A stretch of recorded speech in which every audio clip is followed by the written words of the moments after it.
స్తోత్రం స్తోత్రం స్తోత్రం స్తోత్రం స్తోత్రం మహనీయుడా స్తోత్రం స్తోత్రం స్తోత్రం స్తోత్రం స్తోత్రం మహోన్నతుడా స్తోత్రం స్తోత్రం స్తోత్రం స్తోత్రం స్తోత్రం స్తోత్రం సర్వాధికారియక మా ప్రభువా మీకు స్తోత్రాలు నాయనా. స్తోత్రాలు స్తోత్రాలు స్తోత్రాలు స్తోత్రాలు స్తోత్రాలు స్తోత్రాలు కృపా సత్య సంపూర్ణమైన మా దేవ మీకు స్తోత్రాలు నాయనా. స్తోత్రాలు స్తోత్రాలు స్తోత్రాలు స్తోత్రాలు స్తోత్రాలు స్తోత్రాలు స్తోత్రాలు స్తోత్రాలు స్తోత్రాలు మా మంచి కాపరి మీకు స్తోత్రాలు నాయనా.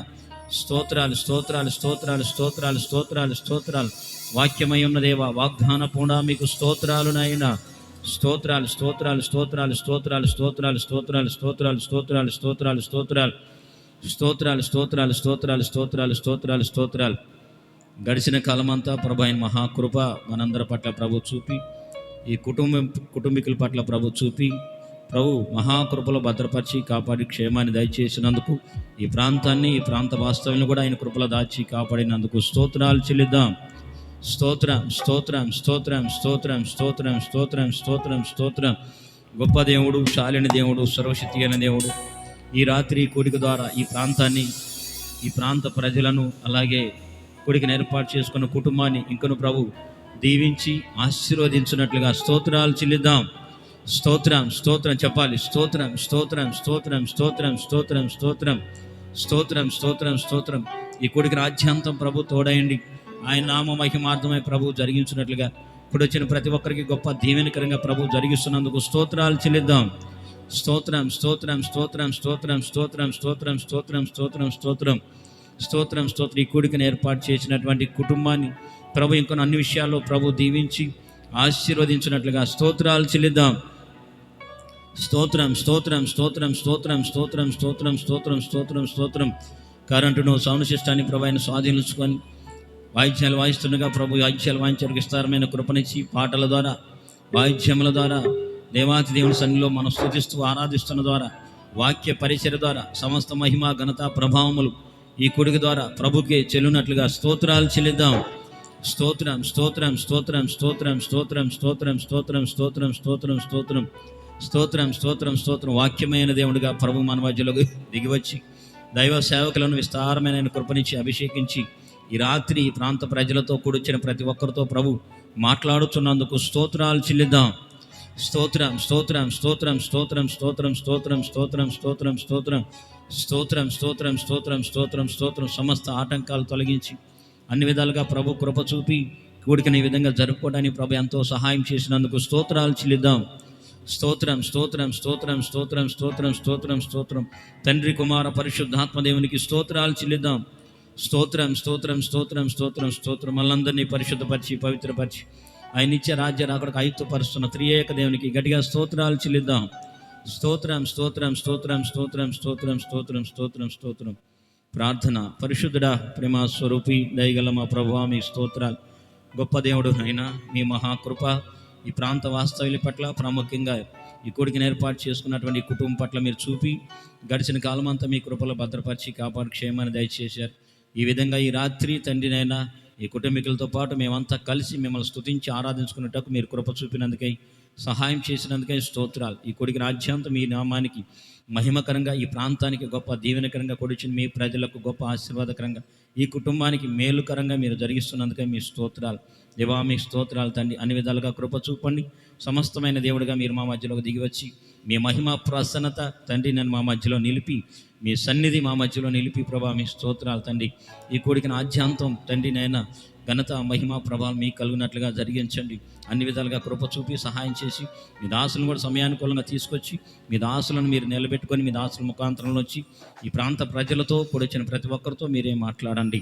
దయగల తండ్రిగా, కృపగల దేవుడిగా మీరు తోడుగా ఉండి ఈ కొడుకు యావత్తు ద్వారా మీ నామం మహిమపరచుకోనండి. అలాగే తండ్రి నేను ఈ కొడుకు ద్వారా కూడొచ్చిన ప్రతి ఒక్కరు కూడా ఈ కుటుంబీకులు ఇంకనో దీవించబడేటట్టుగా, ఈ ప్రాంతమంతా ఆశీర్వదించబడేటట్టుగా మీరే సహాయం చేయమని నజరేయుడైన యేసు నామములో అడిగి వేడుకొంచున్నాం తండ్రి.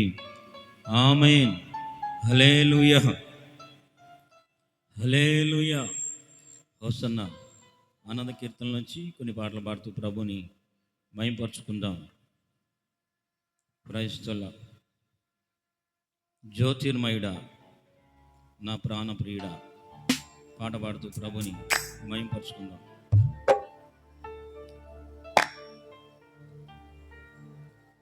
జ్యోతిర్మయుడా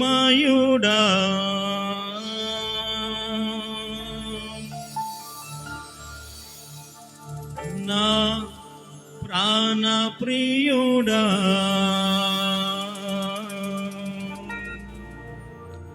స్తుతి మహిమలు నీకే, స్తుతి మహిమలు నీకే.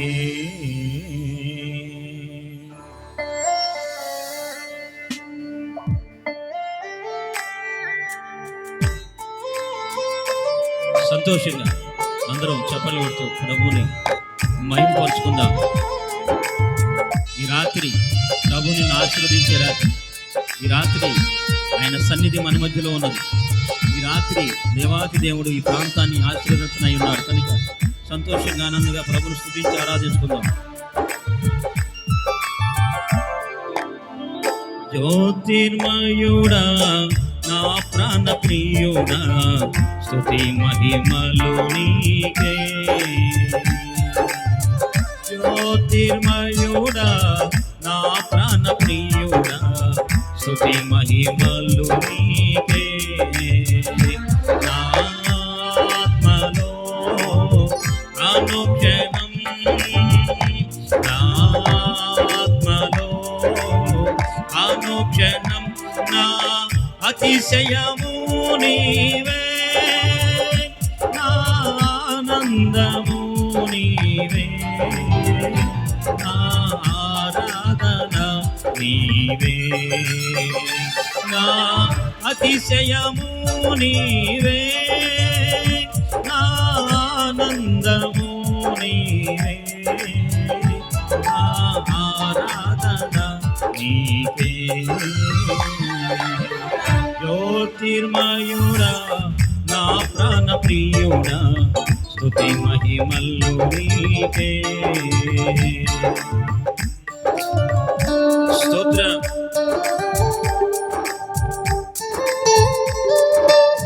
దేవునికి మహిమ కలుగునుగాక. సర్వోన్నతమైన స్థలములో దేవునికి మహిమయు, ఆయనకిష్టునైన ప్రజలకు భూమి మీద శాంతి సమాధానము కలుగునుగాక.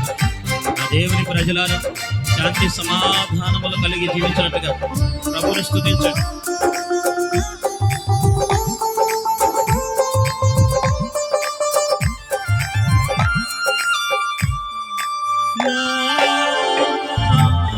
పరలోకపు తండ్రి వ్యవసాయకుడా,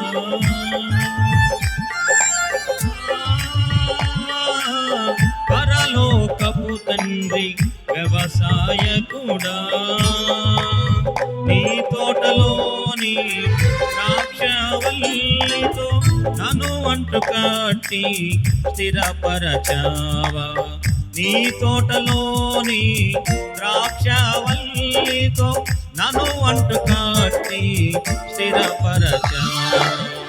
జ్యోతిర్మయుడా నా ప్రాణ ప్రియుడా స్తుతి మహిమలు నీకే, జ్యోతిర్మయుడా నా ప్రాణ ప్రియుడా స్తుతి మహిమలు నీకే.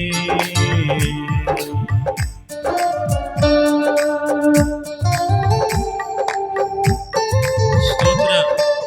చప్పట్లు కొడుతూ ప్రభువుని మహిమపరుచుకుందాం.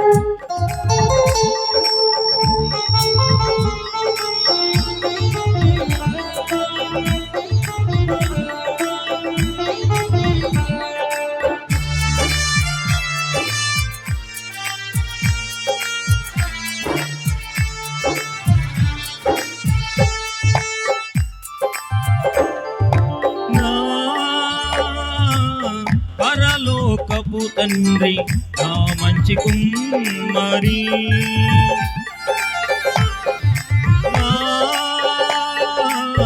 పరలోకపు తండ్రి నా మంచి కుమ్మరి, నీకిష్టమైన పాత్రను చేయ నన్ను విసిరేయక తారెపై ఉంచావా, నీకిష్టమైన పాత్రను చేయ నన్ను విసిరేయక సారెపై ఉంచావా. జ్యోతిర్మయుడా నా ప్రాణ ప్రియుడా స్తుతి మహిమలు నీకే. జ్యోతిర్మయుడా నా ప్రాణ ప్రియుడా స్తుతి మహిమలు నీకే. నా ఆత్మలో అనుక్షణం నా ఆత్మలో అనుక్షణం నా అతిశయము నీవే, నా ఆనందము నీవే, నా ఆరాధన నీకే. నా అతిశయము నీవే, నా ఆనందము నీవే, నా ఆరాధన నీకే. జ్యోతిర్మయుడా నా ప్రాణ ప్రియుడా స్తుతి మహిమలు నీకే.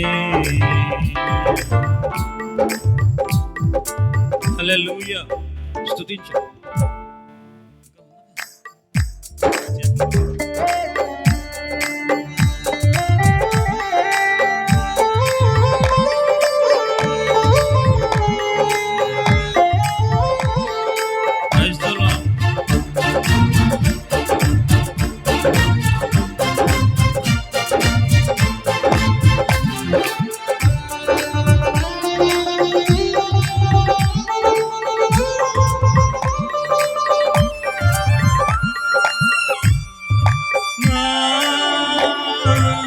తండ్రి కుమార పరిశుద్ధాత్ముడా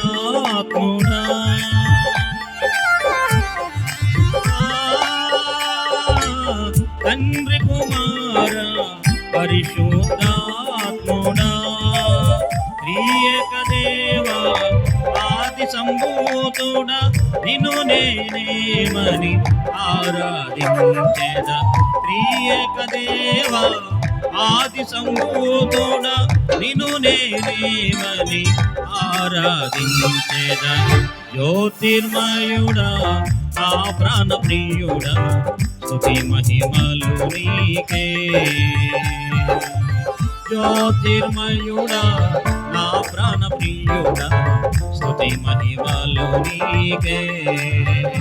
నా ఆత్మలో అనుక్షణం నా ఆత్మలో అనుక్షణం నా అతిశయము నీవే, నా ఆనందము నీవే, నా ఆరాధన నీకే. నా అతిశయము నీవే, నా ఆనందము నీవే, నా ఆరాధన నీకే. జ్యోతిర్మయుడా నా ప్రాణ ప్రియుడా స్తుతి మహిమలు నీకే. Praise the Lord. హల్లెలూయా. దేవునికి మహిమ కలుగును గాక. మరికొన్ని పాటలు పాడుతూ ప్రభువుని స్తుతించి గణపరుచుకుందాం.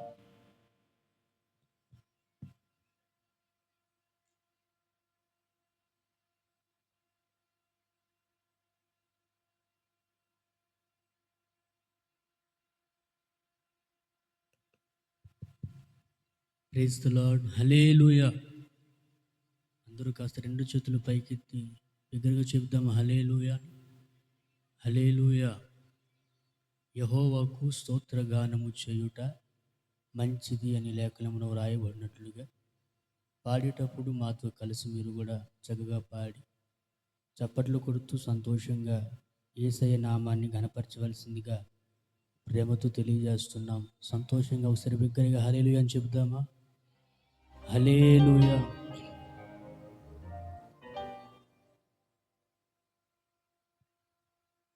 సుడిగాలిలోనైనా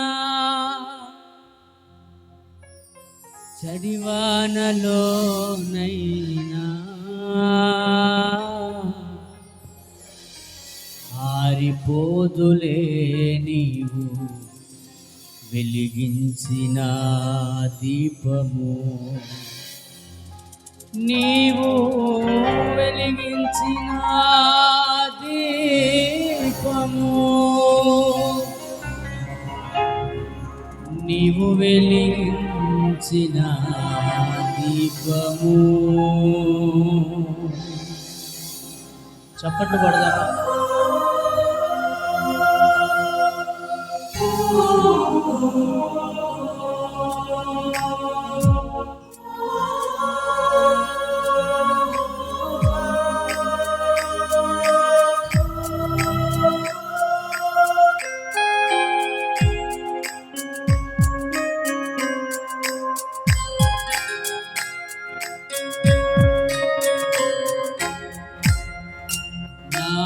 దీపము యేసయ్యా నీవు వెలిగించినావు.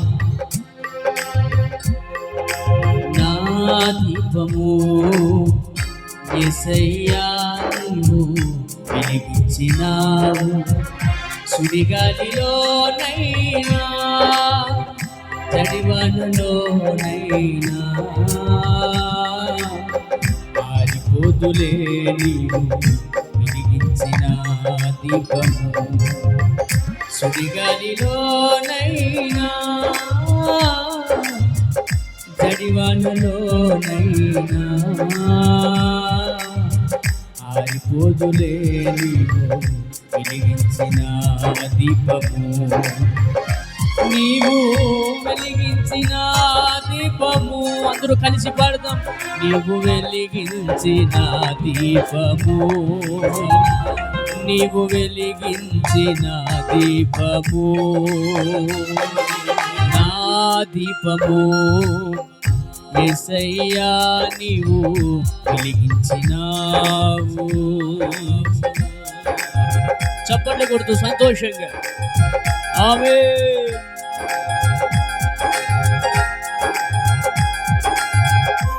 ఆరని దీపముగా మన ముందు నిలిచిన దేవుడు ఆయన. చప్పట్లు కొడుతూ సంతోషంగా యేసయ్య నామాన్ని గణపరచుదాం. స్తోత్రం.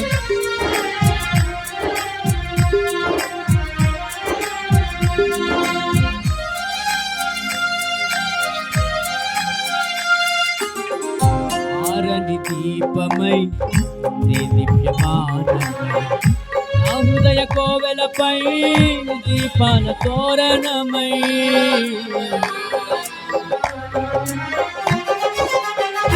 ఆరని దీపమై దివ్యమానమై నా హృదయ కోవెలపై దీపాల తోరణమై చేసావు పండుగ వెలిగావు నిండుగా. చేసావు పండుగ వెలిగావు నిండుగా. నా దీపము యేసయ్యా నీవు వెలిగించినావు. సుడిగాలిలోనైనా జడివానలోనైనా ఆరిపోదులే నీవు వెలిగించిన దీపము.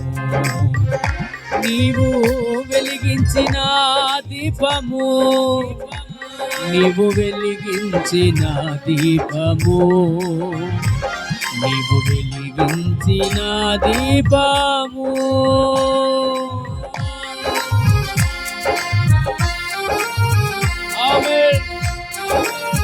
ఆయన కృప మనని వీడనున్నది. మర్మాల బడిలో మనలందరినీ సేద తీర్చి ఆదరణ కలిగించే ప్రేమ.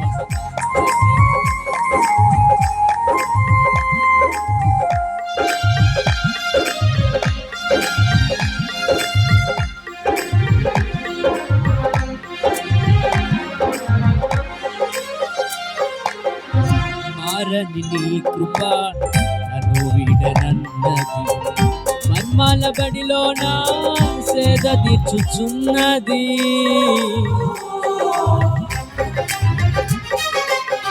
మారని నీ కృప నన్ను వీడనన్నది. మర్మాల బడిలో నా సేద తీర్చుచున్నది.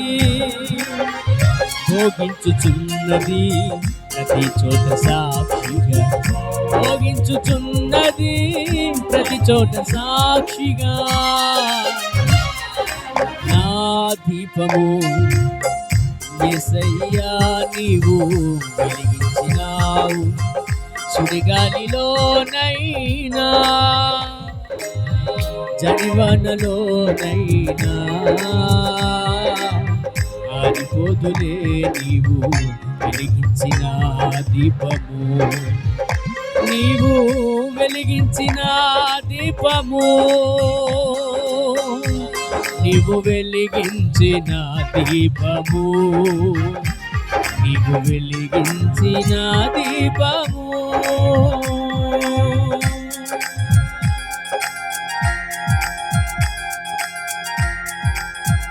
మన పితరులకు దేవుడు తోడై ఉండి సముద్రమును పాయలుగా మార్చి ఆర్య నేల మీద నడిపించిన గొప్ప దేవుడు. ఆయన నామమును గణపరచుదాం.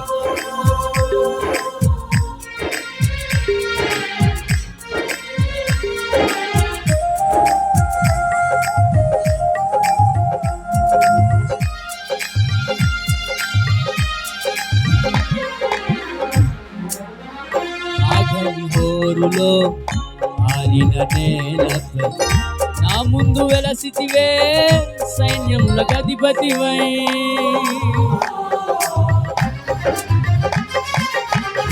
ఆగని హోరులో ఆరిన నేలపై నా ముందు వెలసితివే సైన్యములకు అధిపతివై పరాక్రమశాలివై నడిచావు కాపరిగా పరాక్రమశాలివై నడిచావు కాపరిగా నా దీపము యేసయ్యా నీవు వెలిగించినావు సుడిగాలిలోనైనా జడివానలోనైనా ఆరిపోదులే నీవు వెలిగించిన దీపము నీవు వెలిగించిన దీపము నీవు వెలిగించిన దీపము నీవు వెలిగించిన దీపము నీవు వెలిగించిన దీపము నీవు వెలిగించిన దీపము ఆరిపోదులే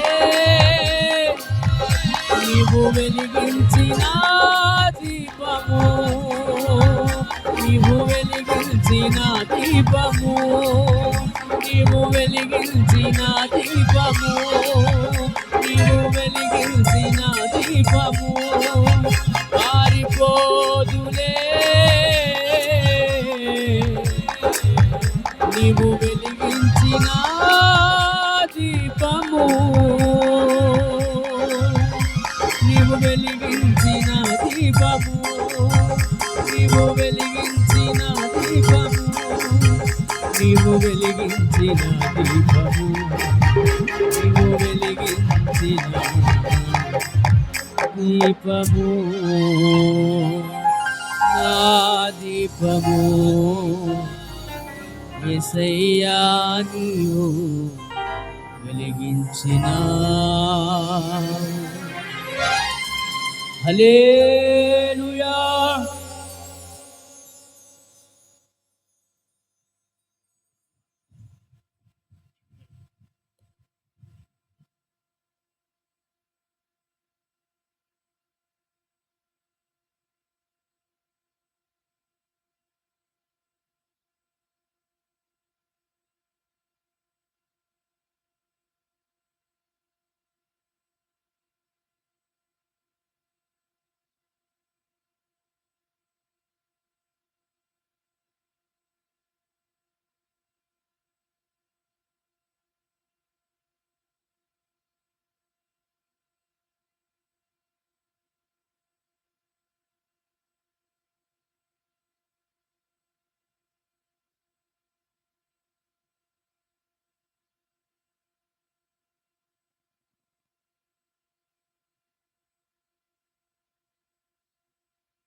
స్తోత్రం. హల్లెలూయా. నీ కృప నిత్యముండును, నీ కృప నిత్య జీవము, నీ కృప వివరింప నా తరమా యేసయ్యా. నీ కృప నిత్యముండును, నీ కృప నిత్య జీవము, నీ కృప వివరింప నా తరమా యేసయ్యా. నీతిమంతుల గుడారాలలో వినబడుచున్నది రక్షణ సంగీత సునాదము. నీతిమంతుల గుడారాలలో వినబడుచున్నది రక్షణ సంగీత సునాదము.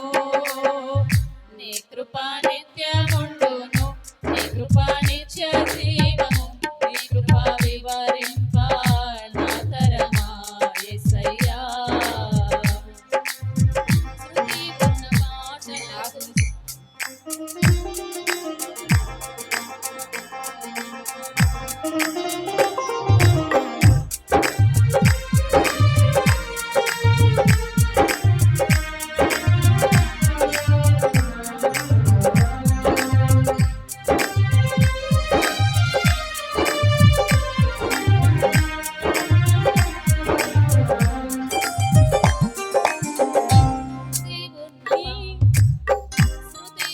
పాటలకు విలువలు ఉన్నట్టే కృతజ్ఞతనిచ్చావు, కృపలో నిలిపావు.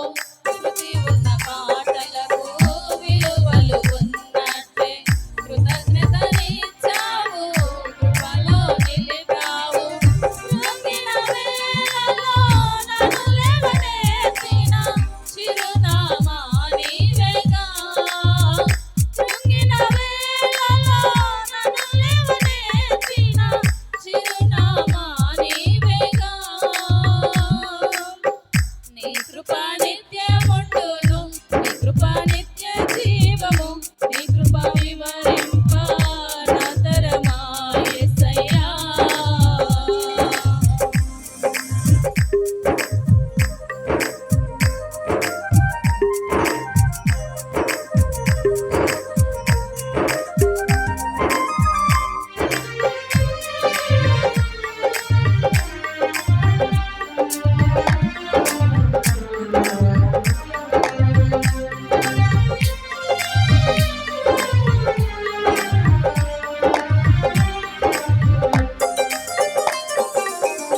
ప్రతిక్షణము వెంట పల్లవి ఉన్నట్టే ప్రతిక్షణమున నీవు పలుకరించావు.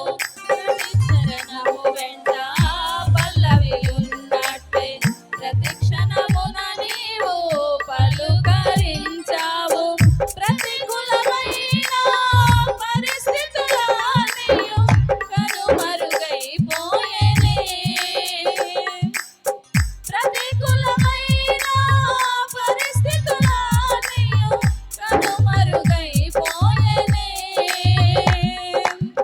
నీ కృపా నిత్యముండును, నీ కృపా నిత్య జీవము, నీ కృపా వివరింప నా తరమా యేసయ్యా. నీ కృపా నిత్యముండును, నీ కృపా నిత్య జీవము, నీ కృపా వివరింప నా తరమా యేసయ్యా.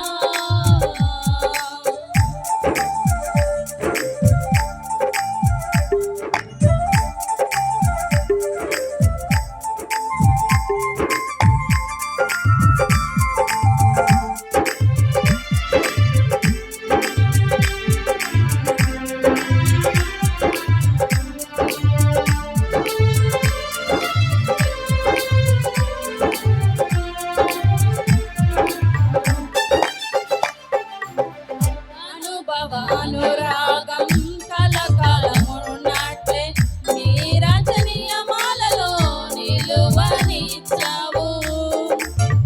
అనుభవానురాగం కలకాలమున్నట్లే నీ రచనీయమాలలో నిలువనిచ్చావు.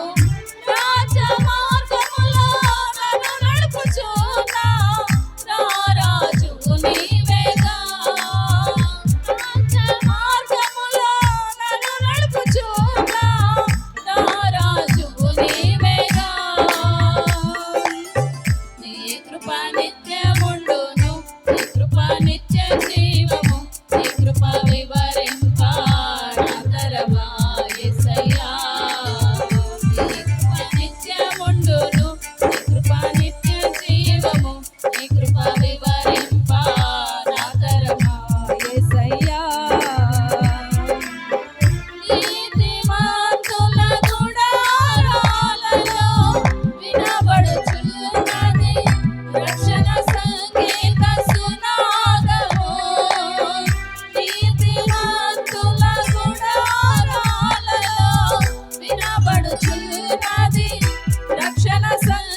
నీ కృప వివరింప నా తరమా యేసయ్యా. హల్లెలూయా.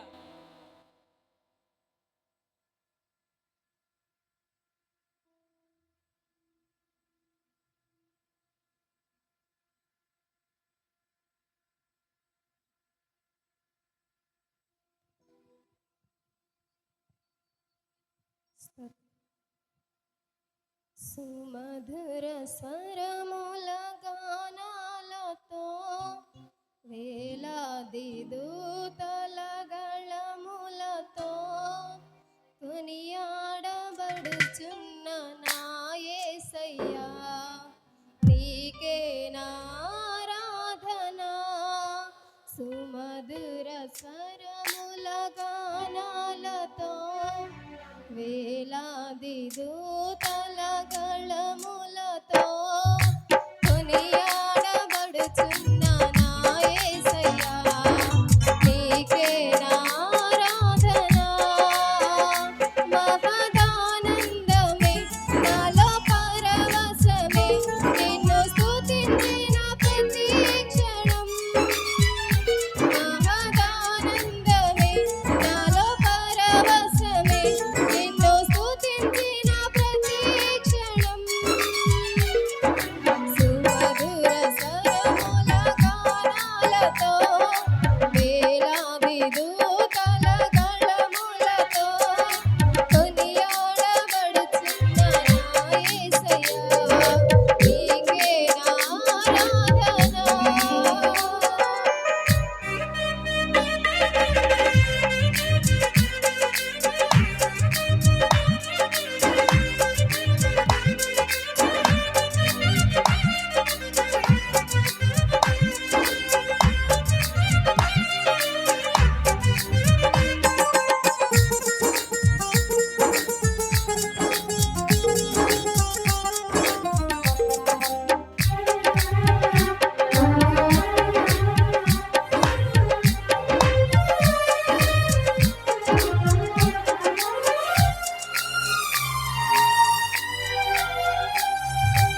ఎడారి త్రోవలోనే నడచినా, ఎరుగని మార్గములో నన్ను నడిపినా, నా ముందు నడచిన జయవీరుడా, నా విజయ సంకేతమా. ఎడారి త్రోవలోనే నడచినా, ఎరుగని మార్గములో నన్ను నడిపినా, నా ముందు నడచిన జయవీరుడా, నా విజయ సంకేతమా. నీవే నీవే నా ఆనందము, నీవే నీవే నా ఆధారము, నీవే నీవే నా ఆనందము, నీవే నా ఆధారము. సుమధుర స్వరముల గానాలతో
స్వరముల గానాలతో వేలాది దూతల గళములతో కొనియాడబడుచున్న నా యేసయ్యా నీకే నా ఆరాధన.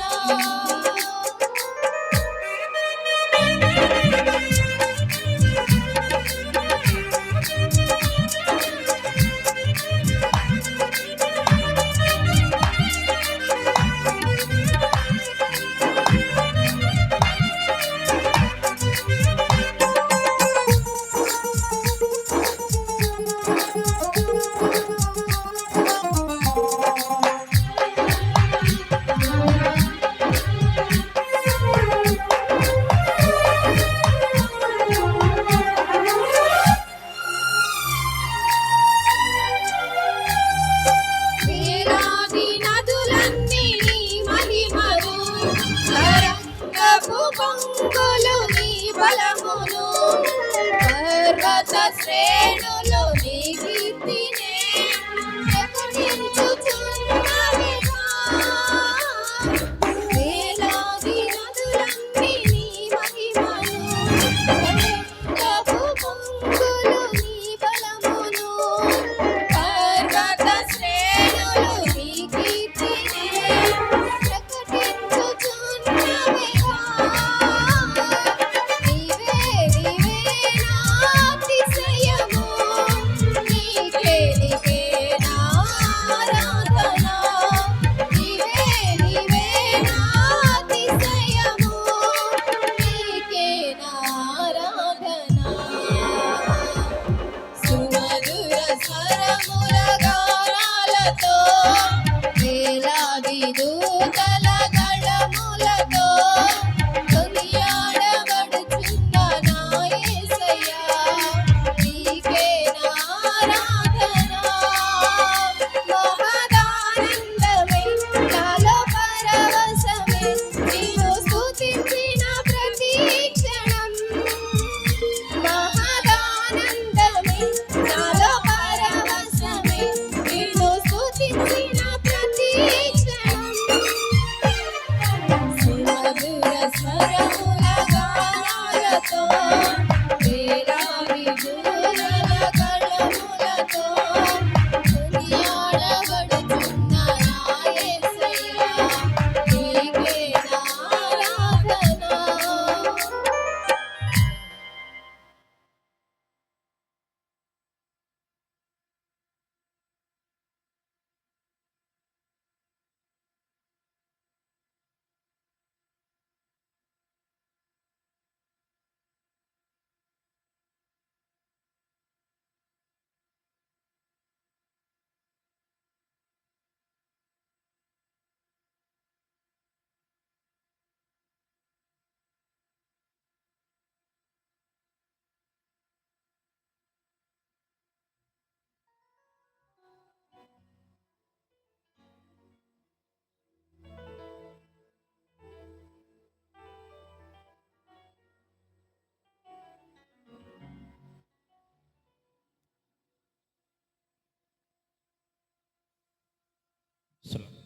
హల్లెలూయా.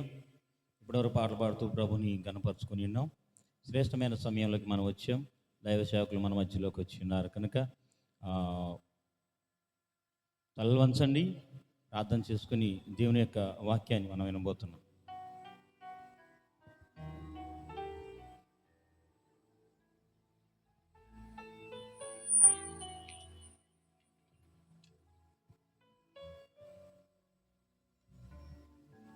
పరిశుద్ధుడా, ప్రేమ కలిగిన మా తండ్రి, జీవాధిపతి అయిన యేసయ్య నీకు స్తోత్రాలు చెల్లిస్తూ ఉన్నా.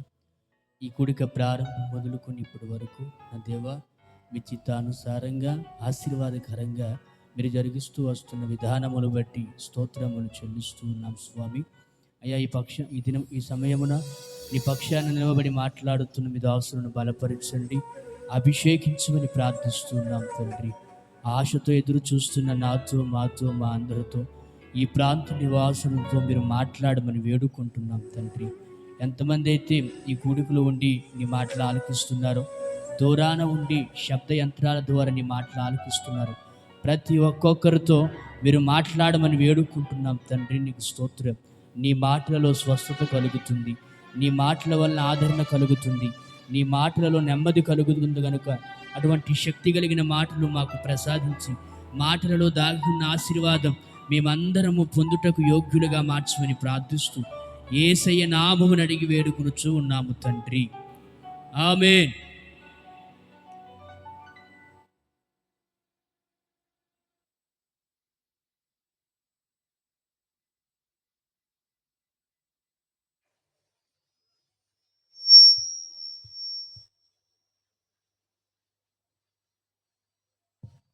హల్లెలూయా.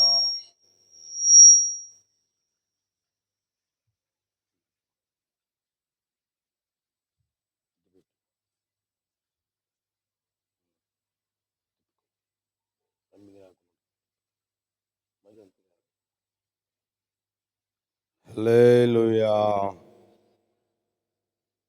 యేసయ్యకు మహిమ కలుగును గాక.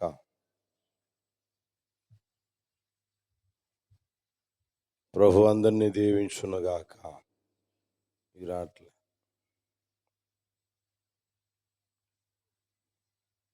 హల్లెలూయా. చెప్దామా? చేతులు ఎత్తి.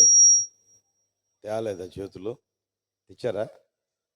తెస్తే అందరు చేతులు ఊపుతూ చెప్పండి, హల్లెలూయా, హల్లెలూయా, హల్లెలూయా. హల్లెలూయా. ఎదగించు.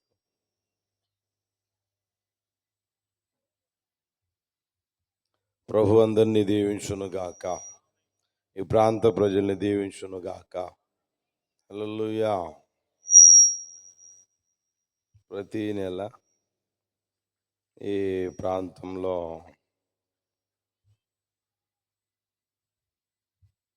రారాజు మహిమాలయం మినిస్ట్రీస్ వారు కృతజ్ఞత కూడిక ఏర్పరుస్తూ ఉంటారు. ప్రతి నెల జరుగుతూ ఉంటుంది అన్నారు. నాకైతే తెలియదు, కానీ మన మందిరానికి వచ్చే ప్రసంగయ్య గారు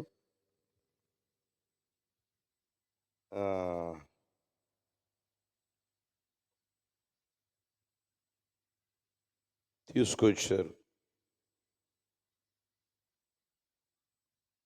పేరేమి లేదు, మరి ఇక్కడ పేరు రాయలేదా? అన్న పేరు రాయలేదా? రాయలా. దేవుడు దీవించునుగాక. హల్లెలూయా. ఆ సహోదరుడు మొత్తం మీద రక్షణ పొందాలనే భారం కలిగి ఈ విధంగా సువార్త ప్రకటించబడాలనే ఆశతో ఏర్పాటు చేస్తూ ఉంటారట. ఆ విషయం నాకు చెప్పడం జరిగింది. మీరు అనుకున్న రోజైతే నాకు కష్టమయ్యా అని చెప్పాను. మొత్తం మీద మరలా వచ్చి ఆలోచన చేసుకొని వాళ్ళందరూ కలిసి నా దగ్గరికి వచ్చి, సరేనన్నా తర్వాత రోజు ఏమన్నా ఇస్తారనంటే ఈరోజు ఇవ్వడం జరిగింది. దేవుని మహాకృప. సమస్తాన్ని దేవుడు స్వాధీనంలో ఉంచుకున్నారు. ఆయన నామ మహిమార్థమై ఎంతవరకు జరిగిస్తూ వచ్చారు. దేవునికి ఒకసారి అందరం స్తోత్రం చెబుదామా? స్తోత్రం చెప్పండి, హల్లెలూయా కాదు. అందరు చెప్పండి, చేతులు ఊపుతూ చెప్పండి, స్తోత్రం, స్తోత్రం, స్తోత్రం, స్తోత్రం, స్తోత్రం, హల్లెలూయా. ఈ విధంగా దేవుని మాటలు వినిపించాలనే ఆశ కలిగి చేస్తూ ఉన్నా ఈ చిన్న ప్రయత్నం లేదా చిన్న పరిచర్ని దేవుడు అంగీకరించి ఎందు నిమిత్తమైతే ఇది ఏర్పరుస్తూ ఉన్నారో ఆ ఉద్దేశం దేవునికి తెలుసు కనుక వారిని సహకరిస్తున్న వారందరినీ ప్రభు ఆశీర్వదించినట్లుగా మరొకసారి స్తోత్రం చెబుదామా బిగ్గరగా. స్తోత్రం స్తోత్రం స్తోత్రం స్తోత్రం స్తోత్రం స్తోత్రం స్తోత్రం స్తోత్రం. హల్లెలూయా. కొద్ది సమయం దేవుని వాక్యాన్ని మీకు తెలియజేస్తాను, ఆలకించాలని ప్రేమతో కోరుకుంటూ ఉన్నాను. దేవుని చిత్తమైతే మరొకసారి ఇక్కడ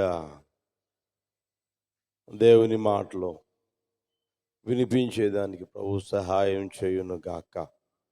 కొంచెం మీరు ముందు కూర్చోవచ్చు కదమ్మా, అవి కూడా మీకు చెప్పాలమ్మా. కొత్తగా వెనకొచ్చిన వాళ్ళు వెనక కూర్చుంటారు కదా, మీకెవరు నిలువు జీతం ఇచ్చిందే?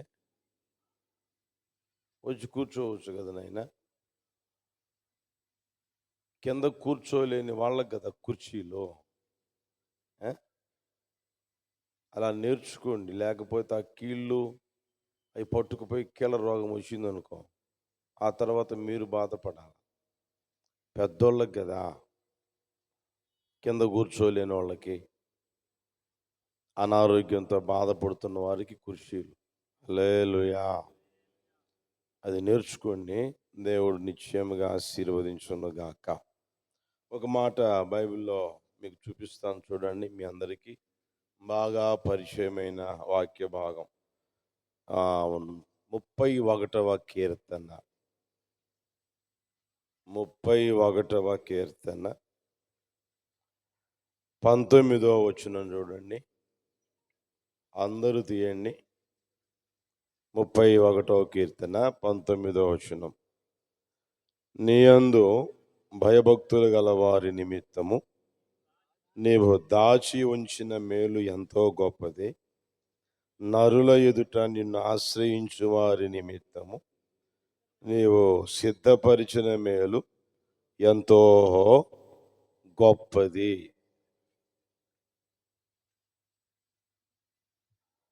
అని దావీదు మహారాజు ఈ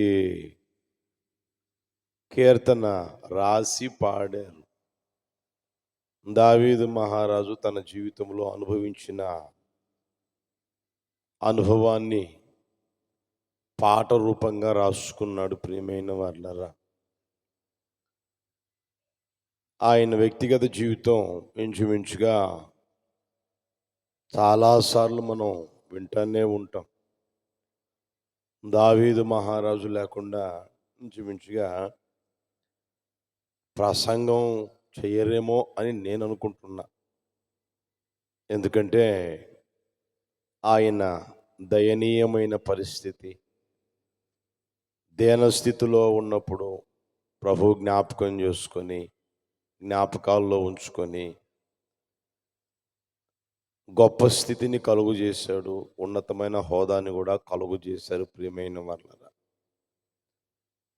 అడవిలో ఎక్కడో గొర్రెలు కాసుకుంటూ ఉన్న వ్యక్తి, ఎండకు ఎడుతూ ఉన్న వ్యక్తి, వర్షానికి తడుస్తూ ఉన్న వ్యక్తి, సమయానికి అంత భోజనం పంపిస్తే లేదా తానే తీసుకుపోయినది ఆ సమయానికి అంత కలుపుకొని తిని కాలం గడుపుకుంటూ ఉన్న వ్యక్తి, ఆ గొర్రెలు ఒక ప్రక్క కాసుకుంటూనే దేవుని గురించి కూడా ఆయన పాడాడు, దేవునిని కూడా స్తుతించాడు. యెహోవా నా కాపరి, నాకు లేమి కలగదు, పచ్చి కలిగిన చోట్ల ఆయన నన్ను పరుండజేయుచున్నాడు. అంటే ఆయన గొర్రెలు కాసుకుంటూ గొర్రెలని ఆయన ఏ విధంగా అయితే కాపరిగా ఉండి ఎక్కడెక్కడికైతే తోలుకుపోతున్నాడో, ఎక్కడెక్కడైతే పడుకోబెడుతున్నాడో అవన్నీ ఆయనకు తెలుసు కనుక, ఈ గొర్రెలకి నేనైతే కాపరిని, నాకైతే మీరు కాపరి అని దేవుని గూర్చి ఆ కాపరిగా ఉంచుకొని దేవుని స్తుతిస్తూ ఉన్నాడు, మహిమపరుస్తూ ఉన్నాడు, పాట పాడుతూ ఉన్నాడు, కీర్తిస్తూ ఉన్నాడు. ప్రియమైన వాళ్ళ, అలా నడిపించబడుతూ ఉన్న దావీదుని ఒక రోజున దేవుడు ఎక్కలేనంత ఎత్తైన కొండ మీద తీసుకుని వచ్చాడు. అంటే ఆయన తన జీవితంలో నేను ఈ ఆశీర్వాదం పొందుతానా పొందలేనా, ఈ దీవెన పొందుతానా పొందలేనా, ఈ స్థానాన్ని నేను పొందుకోగలనా పొందుకోలేనా అనే ఆ సందేహాల మధ్యలో చిన్న ప్రార్థన అయితే చేసుకుంటా ఉన్నాను. నేను ఎక్కలేనంత ఎత్తైన కొండపైకి నన్ను ఎక్కించు ఎక్కించు అని. దేవుడు ప్రార్థన ఆలకిస్తానే ఉన్నాడు. దేవుడు అనుకున్న ఒక రోజు వచ్చింది. ఆయన ఆశని దేవుడు తీర్చాడు, చిగురింపజేశాడు. తన జీవితాన్ని ఆశీర్వాదమైన జీవితం ఆయనకు అనుగ్రహించినట్లుగా దేవుని వాక్యంలో మనం గమనించగలం. అందుకనే ఆయన స్థితిని చూసుకుని ఆయన ఈ మాటలు ఈ పాట రాసినట్లుగా మనం గమనించగలం. అక్కడ చూస్తే మనం నీ యందు భయభక్తులు గలవారి నిమిత్తం నీవు దాచి ఉంచిన మేలు ఎంతో గొప్పది. తర్వాత నరుల ఎదుట నిన్ను ఆశ్రయించు వారి నిమిత్తము నీవు సిద్ధపరిచిన మేలు ఎంతో గొప్పది అని ఆయన పాడాడు. ఆ అనుభూతిలో ఆయన నడిపించబడ్డాడు. ఆయన వ్యక్తిగత జీవితం ఉన్నతమైన స్థితిలోనికి రాగలిగింది కనుక ఆ మాట తన నోట అన్నట్లుగా, తన చేతులతో రాసినట్లుగా, నోటితో పాడినట్లుగా మనం గమనించగలం. ప్రియమైన వాళ్ళరా, నిజమే. ఒక నిన్ననో మొన్ననో ఎక్కడో చదివా, ఒక వ్యక్తి ఒక కంపెనీకి సిఈఓగా మారాడు. అంటే ఆ కంపెనీ ప్రథమ వ్యక్తి ఎవరంటే ఆ వ్యక్తి అన్నమాట, సిఈఓ. ఆ వ్యక్తి తన దైనందిన జీవితంలో ఆ స్థితిలోనికి రాక మునుపు ఆయన ఏ స్థితిలో ఉన్నాడు అంటే, టీలు అమ్ముతూ ఉంటారు చూడండి, ఆ టీలు అమ్మే దగ్గర గ్లాసులు కడిగాడంట. టీ అమ్ముకునేటప్పుడు గ్లాసులు కడిగాడు హోటల్లో. ఆ తర్వాత ఫాస్ట్ ఫుడ్ సెంటర్లో ప్లేట్లు కూడా కడిగాడంట. తిన్న ప్లేట్లు కడిగిన వ్యక్తి, తాగిన గ్లాసులు కడిగిన వ్యక్తి. ఆ తర్వాత రోజులు గడవగా ఇప్పుడు ఆయన ఒక కంపెనీకి సిఈఓగా మారిపోయాడు. ప్రియమైన వాళ్ళ, అర్థమవుతుందా? ఇలాంటి సంఘటనలో చాలా మనం వింటానే ఉంటాం, చాలా చూస్తానే ఉంటాం. ప్రియమైన వాడాల, అయితే అలాగా నేను ఎందుకు ఆశీర్వాదం పొందకూడదు, అలాగా నేను ఎందుకు దీవించబడకూడదు అనే ఆశ, అనే తపన, అనే కోరిక రాకపోవడం అనేది శోచనీయం.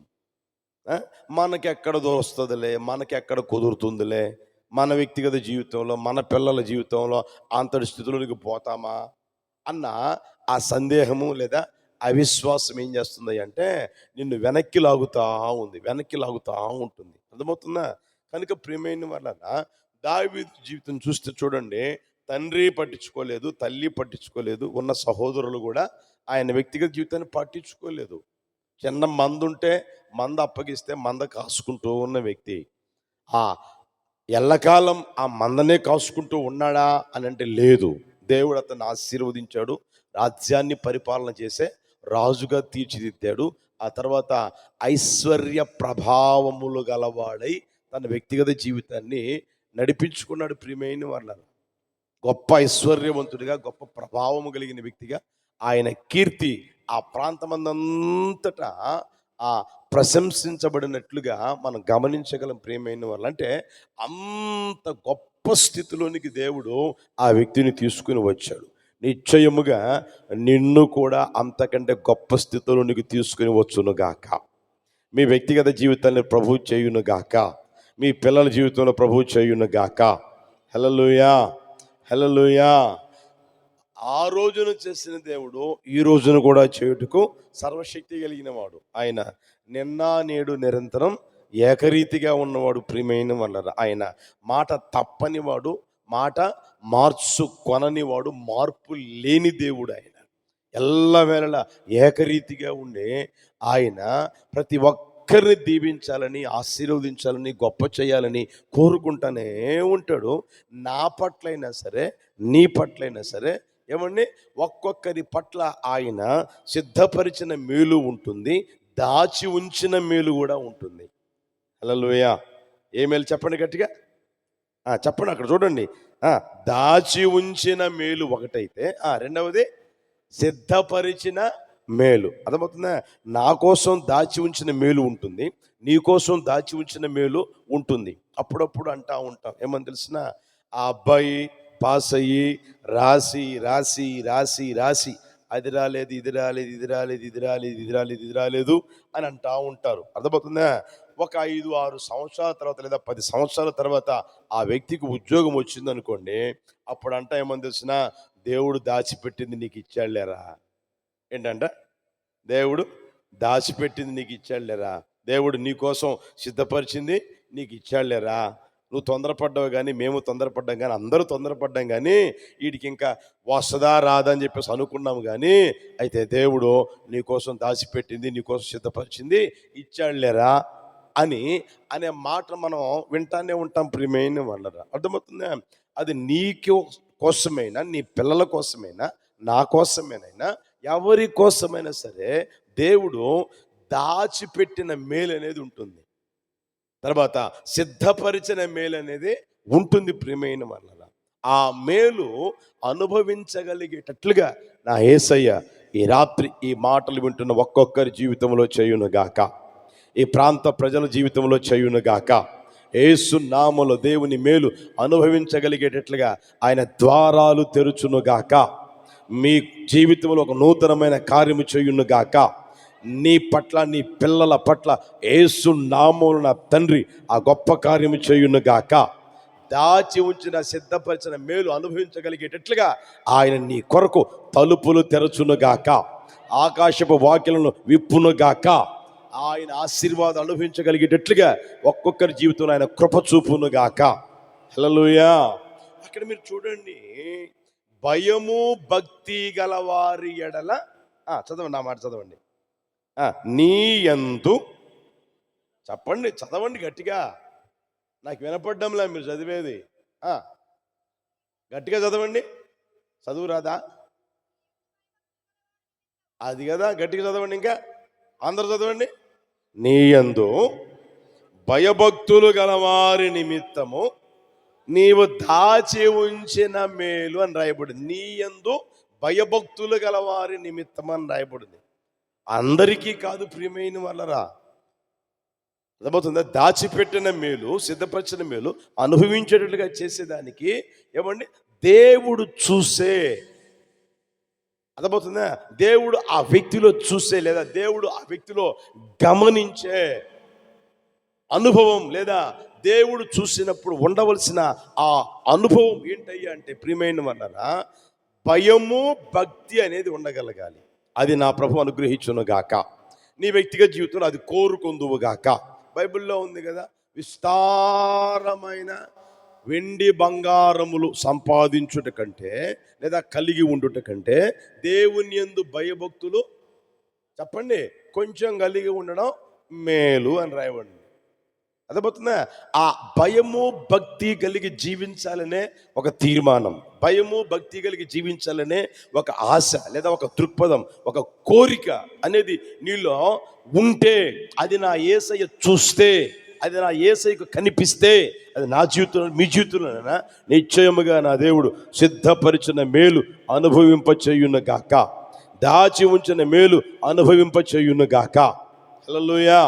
బైబిల్లో మీరు చూడండి, భయము వేరు, భక్తి వేరు. రెండు ఒకటి కాదు. భయం వేరు, భక్తి వేరు. బైబిల్లో మీకు చూపిస్తాను చూడండి. 22 అధ్యాయం తీయండి. ఆదికాండం 22వ అధ్యాయం 12వ వచనం చూడండి. ఆదికాండం 22వ అధ్యాయం 12వ వచనం.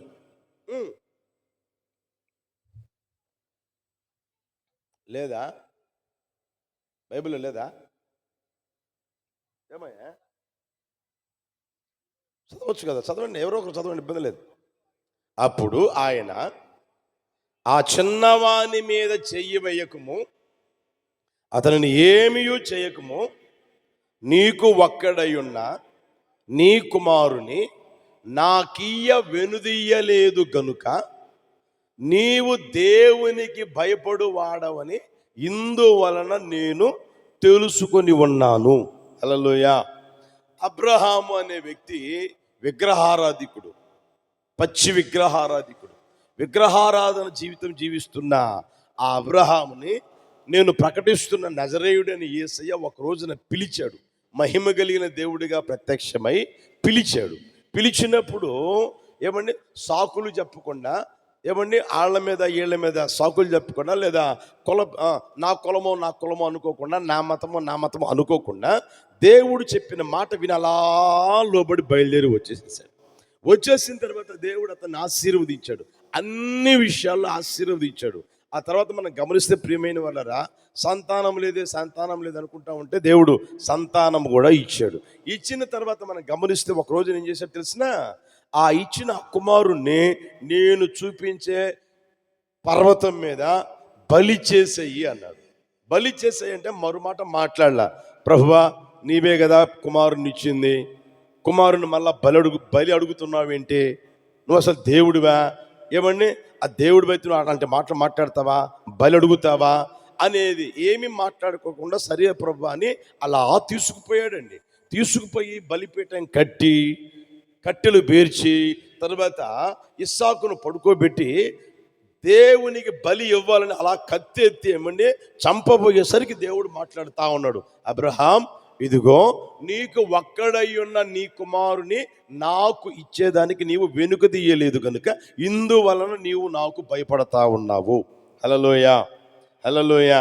బాగా గమనించండి, అబ్రహాము విగ్రహారాధన స్థితిలో ఉన్నప్పుడు పిలిచినప్పుడు బయలుదేరి వస్తే అప్పుడు అనలా నువ్వు నాకు భయపడుతున్నావు అని. అర్థమవుతుందా? సంతానం ఇస్తాను, ఆకాశ నక్షత్రాలను చూడు, ఇసుకరేణువులను చూడు ఇస్తాను అంటే ఎవరైనా నమ్మాడంట. అప్పుడు నువ్వు నా మాటను నమ్మావు, ఇందుకని నువ్వు భయపడుతున్నావు అని అనలా. ప్రియమైన వారరా, ఒకగానొక కుమారుని అనుగ్రహించి ఆ కుమారుని ఎప్పుడైతే బలి ఇవ్వమని చెప్పాడో, ఆ బలి ఇవ్వడానికి తెగించాడో ప్రియమైన వారరా, అప్పుడు అంటాడు ఇదిగో నీకు ఒక్కడై ఉన్న నీ కుమారుని నాకు ఇట్టుకో, చెప్పండి, వెనుక తీయలేదు కనుక ఇందువల్ల నీవు నాకు భయపడతా ఉన్నావు. హల్లెలూయా.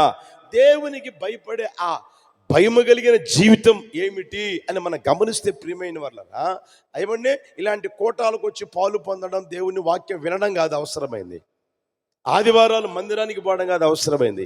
ఎక్కడ కూటికి పెడితే అక్కడ కూటికి పోయి ఏమండి వింటే విని, లేకపోతే పాలు పొంది లేదా వెనకో లేకపోతే ఆ పక్కన కూర్చొని ఏమండి అంత పెడితే తినిపోదాం అన్న ఆలోచనతో వస్తే కాదు దేవునికి భయపడుతున్నావు అనేది. దేవునికి భయపడుతున్నావు అని ఎప్పుడు అంటాడు అంటే దేవుడు, ప్రియమైన వాళ్ళరా, మనిషి అని అన్న తర్వాత మనిషికి దేవుడు అనుగ్రహించింది ఒకే ఒక్క జీవితం. హల్లెలూయా. అబ్రహాముకి ఎంతమంది పిల్లల్ని ఇచ్చాడు చెప్పండి గట్టిగా. నోరు తెరవట్లేదు, మీరు నోరు తెరుస్తున్నారా లేదా తెరవట్లేదా? ఎంతమందిని ఇచ్చాడు? మీ నోళ్ళల్లో చక్కెర కొట్ట చెప్పొచ్చుగా. ఎంతమందిని? నోరు తెరవండి గట్టిగా. తినొచ్చారా ఏమన్నా? మరి నోరు రావట్లేదు ఎందుకని? దేవుడు అబ్రహాముకి ఒకే ఒక్క కుమారుని ఇచ్చాడు. అదేవిధంగా మనిషికి దేవుడు ఒకే ఒక్క జీవితం ఇచ్చాడు, రెండవ జీవితం లేదు. బైబిల్లో రాయబడిన మాట ఏంటంటే మనుషులు ఒక్కసారే మృతి పొందవలనని నియమించబడిను, ఆ తరువాత తీర్పు జరుగును. అర్థమవుతుందా? మనిషికి ఒకే ఒక్క జీవితం దేవుడిస్తే ఆ తరువాత తీర్పు జరుగుద్ది. ఇప్పుడు అది నేనున్నాను అనుకో, నాకు ఒకే ఒక్క జీవితం, మరలా చనిపోయి కుక్కగా పుట్టను, లేకపోతే కాకిగా పుట్టను, లేకపోతే ఏమండి అమ్మ చల్లగుండమ్మ సచ్చిని కడుపున పుడతాను అంటా ఉంటారు. పుట్టేది లేదు. ఇక మనిషికి దేవుడు అనుగ్రహించింది ఒకే ఒక్క జీవితం, రెండవది లేదు. అర్థమవుతుందా? నువ్వు నమ్మినా నమ్మకపోయినా ఇదే సత్యం, ఇదే నిజం. మనిషికి ఒకే ఒక్క జీవితం ఇస్తే అది ఎలా జీవిస్తున్నావో అది నువ్వు గుర్తెరగలగాలి. ఆ జీవితం నువ్వేం చేయగలగాలి అంటే ప్రియమైన వాళ్ళరా, దేవుడు అడిగినప్పుడు దేవునికే అర్పించాడు, ఆ ఒక్క కుమారుణ్ణి దేవునికే అర్పించాడు. హల్లెలూయా. అదేవిధంగా దేవుడు నీకు ఒకే ఒక్క జీవితం ఇచ్చినప్పుడు ఆ జీవితాన్ని దేవునికి అర్పించగలిగే స్థితిలోనికి రాగలగాలి. నా ప్రభువు కృప దయచేయును గాక. హల్లెలూయా. ఒకే ఒక జీవితం మనిషికి ఇస్తే ఆ జీవితం ఈ రోజున ఏమండి దేవుడు అంటాడు, నా కుమారుడా నీ హృదయము నాకిమ్ము. హల్లెలూయా. ఏమంటాడు దేవుడు? చెప్పండి గట్టిగా, నీ హృదయము నాకిమ్ము అంటాడు. అయితే ఈ రోజు చూడండి, హృదయం మీరు అర్థమవుతుందా? ఏమిస్తారు తెలిసిన? వెంట్రుకలు ఇస్తారు. అర్థమవుతుందా?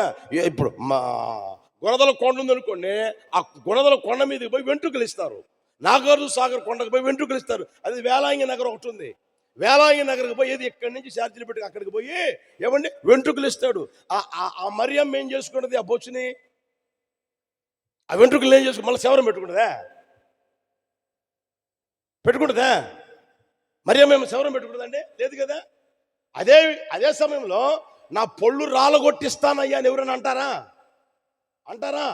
అనరే. నా లివర్ తీసిస్తానయ్యా అంటారా? నా గుండెకాయ తీసిస్తానయ్యా, లేకపోతే నా చెయ్యి నరికి నీకు ఇచ్చేస్తాను అంటారా? అనరు. ఎందుకని? మళ్ళా రావు. చెయ్యి నరికితే చెయ్యి రాదు, మూతి పళ్ళు రాలగొడితే పళ్ళు రాలగొట్టి ఇస్తే ఆ పళ్ళు రావు, గుండె తీసిస్తే గుండె వచ్చేది లేదు, ఆ తర్వాత లివర్ అయితే లివరు రాదు, ఏది రాదు. ఈ వెంట్రుకలు మాత్రం నువ్వు ఎన్నిసార్లు గీకు, సంవత్సరానికి 3 సార్లు గీకు, గుండు చేయి, మరలా వస్తానే ఉంటాయి. అందుకని సింపుల్గా ఈ మాత్రం ఇస్తారు.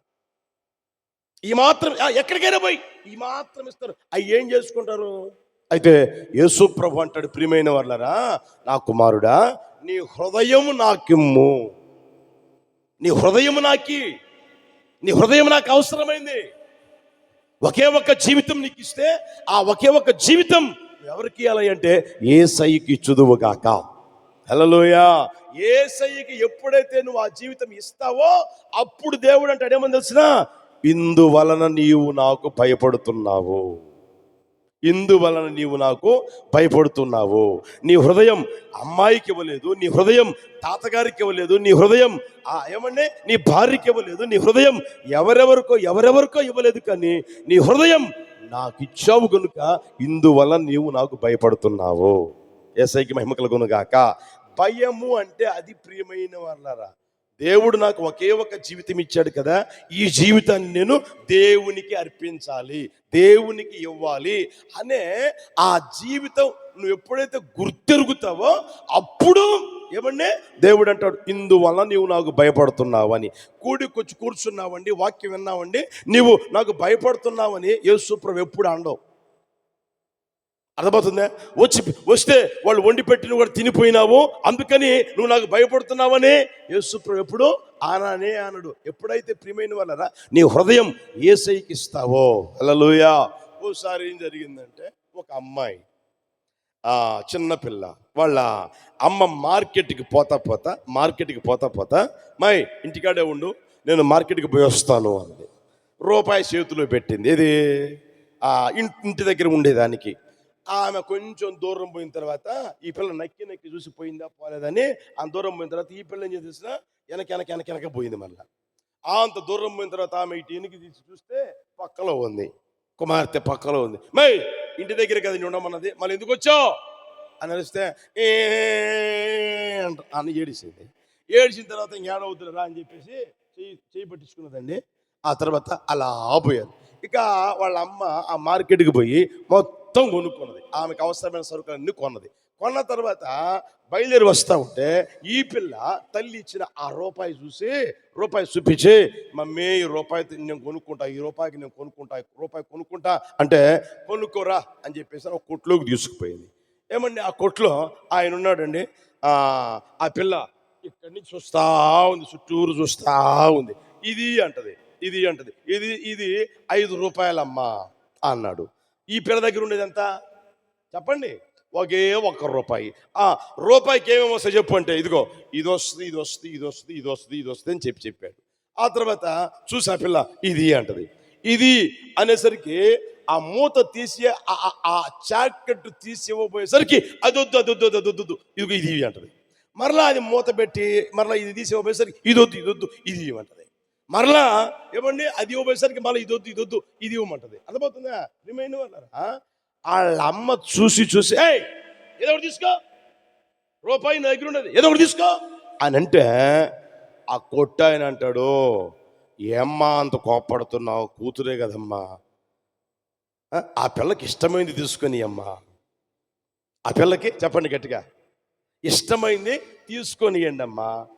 నేను కదా ఇచ్చేది నేను కదా, నాకుండాలి విసుగు, నేను సనుక్కోవాలి, నేను బాధపడాలి.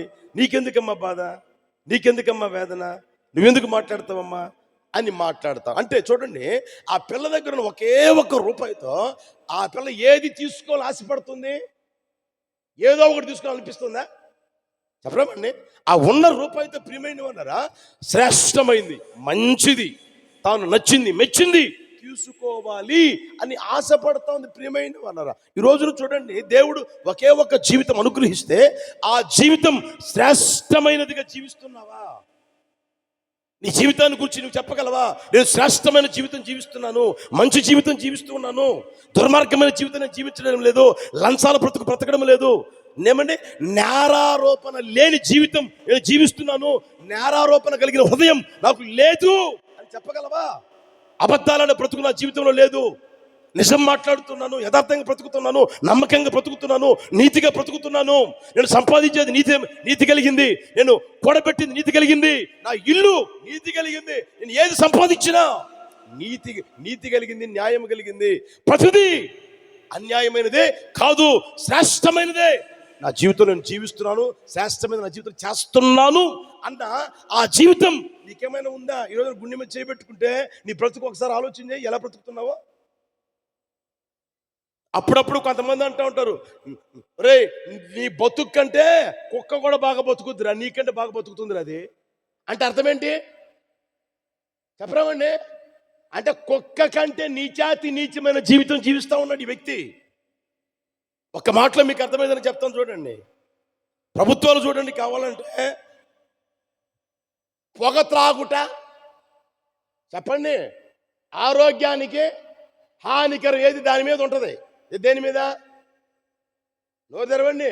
సిగరెట్ ప్యాక్ మీద ఉంటుంది, తర్వాత ఆ చుట్ట మీద ఆ ప్యాక్ మీద ఉంటుంది, తర్వాత అన్నిటి మీద ఉంటుంది. అర్థమవుతుందే? పొగ త్రాగుట ఆరోగ్యానికి, తర్వాత మద్యం సేవించుట చెప్పరామండి. అవి వేయకపోతే పర్మిషన్ రాదు. అర్థమవుతుందా? ఆరోగ్యానికి హానికరం అన్నప్పుడు ప్రభుత్వం ఎందుకు పర్మిషన్ ఇస్తున్నట్టు? అర్థమవుతుందా? ఆరోగ్యానికి హానికరం అని తెలిసినా కూడా ఎందుకు ఆ ప్రజల మధ్యలోనికి పంపుతున్నట్లు? ప్రజల మధ్యలోకి ఎందుకు పంపుతా అంటే ప్రజలు నాశనం చేయాలనే, ప్రజలు నాశనం అయిపోతా ఉంటే ఆ డబ్బుతో వాళ్ళు ఊరేగాలనే, వాళ్ళు ప్రభుత్వాలు నడిపించాలనే. అర్థమవుతుందే? సరే, వాళ్ళ సంగతి పక్కన పెట్టండి. ఈ చదువు ఏమైపోయింది? చదివాడు కదా, 5వ తరగతి చదివాడు, లేకపోతే 10వ తరగతి చదివాడు, 11వ తరగతి చదివాడు, లేదా డిగ్రీ చదివాడు, లేకపోతే ఇంకొంతమంది చూడండి ఏం చేస్తున్నావు అంటే నేను చెప్పకూడదు అనుకుంటా. అర్థమవుతుందే? పలానా ఉద్యోగం చేస్తున్నా, పలానా పోస్ట్ నాది. మరి నీ చదువు ఏమైపోయిందిరా? మళ్ళీ వాడు ఏదో పెద్ద ఘనకార్యం చేసినట్టుగా ఇటు పీకుస్తూ ఉంటాడు. అర్థమవుతుందా? ఓ ప్రక్క దగ్గుతానే ఉంటాడా, ఓ ప్రక్క వేదనకు గురవుతాడా, ఓ ప్రక్క బాధకు గురవుతానే ఉంటాడా, ఓ ప్రక్క ఏమంటే ఆ మధ్య బస్సులో పోతా ఉన్నానండి, ముందు వెనక సీట్ అనమాట, ఈ గౌదల లోపలకు పోయినాయి, ముఖమంతా వికారంగా మారిపోయింది. ఏమంటే ఓ ప్రక్క దగ్గుతా ఉన్నాడు, ఓ ప్రక్క బాధపడతా ఉన్నాడు, ఓ ప్రక్క అంటానే ఉన్నాడా, మరో ప్రక్క దగ్గుతానే ఉన్నాడు. అర్థమవుతుందా?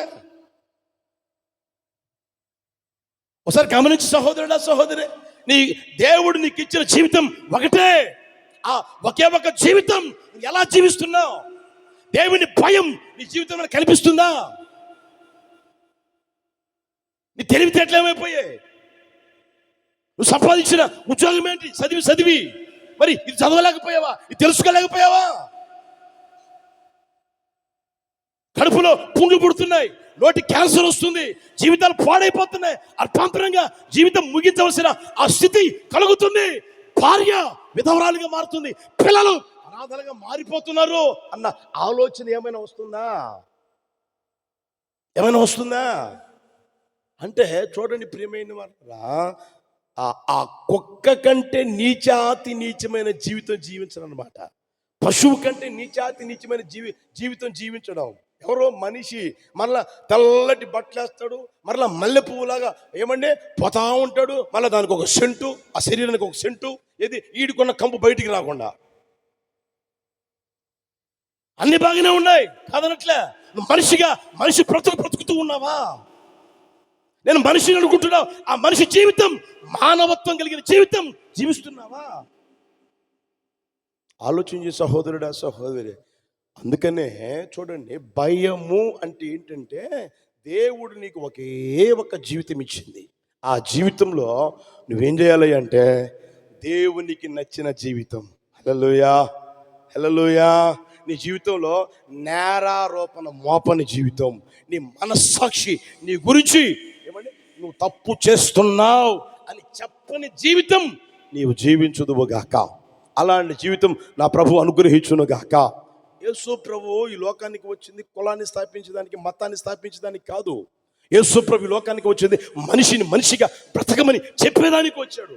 మనిషి మానవత్వం కోల్పోయి జీవిస్తూ ఉంటే ఆ మానవత్వం కలిగి జీవించమని చెప్పేదానికే నజరేయుడైన యేసు ఈ లోకానికి వచ్చాడు.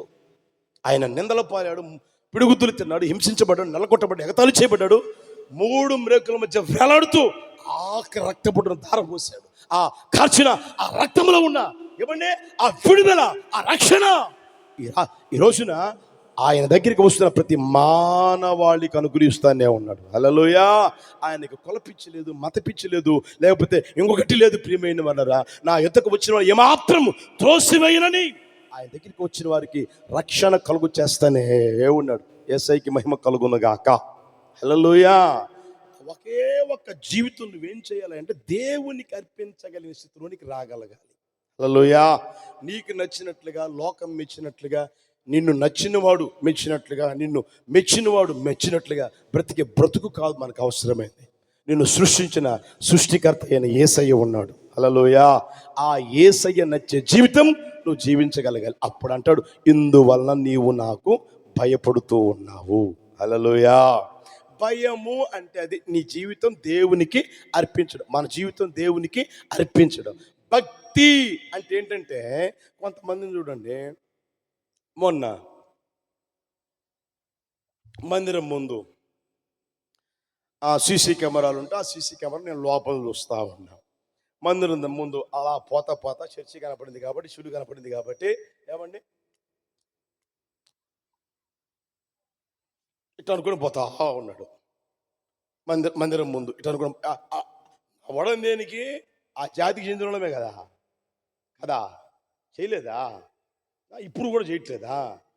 ఓ సిలువు కనపడితే, లేకపోతే ఒక చర్చి కనపడితే, లేకపోతే ఏమండి మీరు ఇంకా అలాంటివి కనపడ్డాయి అనుకోండి, అలాంటి పనులు చేసేవాళ్ళే కదా. శాంపలు వేసుకుంటారు, అడ్డనామం ఒకటి నిలువు నామం ఒకటి వేసుకుని పోతానే ఉంటారు కదా. అర్థమవుతుందా? భక్తి అంటే అది కాదు. భక్తి అంటే అది కాదు. అడ్డనామం పెట్టుకోవడం, నిలువు నామం గీసుకోవడం, సిలువు వేసుకోవడం కాదు భక్తి అంటే. చర్చి చూసి దండం పెట్టడం కాదు, చర్చి చూసి చంపలు వేసుకోవడం కాదు. అది కాదు భక్తి అంటే. బైబిల్లో చూపిస్తాను చూడండి, ఒక మాట చూడండి. యాకోబు పత్రిక 1వ అధ్యాయం చివరి వచనం. యాకోబు పత్రిక 1వ అధ్యాయం చివరి వచనం. త్వరగా. తండ్రి అయిన దేవుని ఎదుట పవిత్రమును నిష్కలంకమునైన భక్తి ఏదనగా. బాగా గమనించండి, అక్కడ దేవుని ఎదుట తండ్రి అయిన దేవుని ఎదుట పవిత్రమును నిష్కలంకమునైన భక్తి ఏదనగా దిక్కులేని పిల్లలను, విధవరాండ్రను వారి ఇబ్బందులలో పరామర్శించుటయు, ఇహలోక మాలిన్యము నీకు అంటకుండా నిన్ను నీవు కాపాడుకునుట. ఏ మాలిన్యం అంటకుండా కాపాడుకోవడం భక్తి అంటే. ప్రియమైన వాళ్ళ అక్కడ 2 అర్థాలు ఉన్నాయి చూడండి. నిజమైన భక్తి, యథార్థమైన భక్తి ఏది అని అంటే, దిక్కులేని వాళ్ళు ఉంటారు. ఇప్పుడు మన బజారు ఉందనుకోండి, ఇక్కడ దిక్కులేని వాళ్ళు ఉంటారు. నువ్వు ఎక్కడైతే ఉంటావో అక్కడ కూడా దిక్కులేని వాళ్ళు ఉంటారు. పేదలు ఉంటారు, అనాథలు ఉంటారు. ఏమండి తినేదానికి పూట గడవని వారు ఉంటారు, కట్టుకునేదానికి మంచి వస్త్రాలు లేని వారు ఉంటారు. అర్థమవుతుందా? వాళ్ళు నీ కంటికి కనిపించినప్పుడు, ఇలాంటి వారు అని ఎరిగినప్పుడు నీ వంతు నువ్వేం చేయాలంటే సహాయం చేయగలిగే స్థితిలోనికి రావాలి. అట్టి కృప ప్రభు అనుగ్రహించును గాక. హల్లెలూయా, హల్లెలూయా. అర్థమవుతుందా ప్రియమైన వాళ్ళనా? ఆ స్థితిని నువ్వు గుర్తెరగలగాలి. ఎవరైతే పేదలుగా ఉన్నారో, ఎవరైతే లేని వారిగా ఉన్నారో, వారి జీవితంలో వారి అవసరాలు నువ్వు తీర్చగలిగిన స్థితిలోనికి రావాలి. దేవుడు నీకు ఒక స్థానం ఇచ్చాడు, దేవుడు నీకు ఒక స్థితిని ఇచ్చాడు, ఆశీర్వాదం ఇచ్చాడు, ఘనతనిచ్చాడు. అర్థమవుతుంది? నేను ఆశీర్వదించాడు. ఒకరికి పెట్టగలిగే ఆ స్థితి, చెయ్యి చాపగలిగే స్థితి ఇచ్చాడు. చేతులు ఇట్లా పెట్టుకొని తీసుకునే స్థితి కాకుండా ఇవ్వగలిగే స్థితి ఇచ్చినప్పుడు నువ్వేం చేయాలి అంటే ఆ పేదల్ని, ఆ లేని వారిని, ఆ విధవరాలని, తర్వాత ఆ తిండికి లేని వారిని నువ్వేం చేయాలంటే కాస్త పరామర్శించాలి. నీ వంతు నువ్వు పరామర్శించాలి. హల్లెలూయా. 10 రూపాయలు దేవుడు నీకు ఇచ్చాడా, వాళ్ళ కోసం, వారి కోసం నువ్వు ₹1 లేకపోతే ఒక ₹2 ఖర్చు పెట్టడం నేర్చుకో. దాని అంటారు నిజమైన భక్తి అని. ఎవరైనా కావచ్చు, యేసుప్రభువు నమ్మిన వారైనా సరే, నమ్మని వారైనా సరే, నిజమైన భక్తి ఇతను చేస్తున్నాడంటే అర్థం ఏంటి తెలిసినా, కాస్త సహాయం చేస్తా ఉంటాడు అనమాట. పేదలకు సహాయం చేస్తా ఉంటాడు. అర్థమవుతుందా?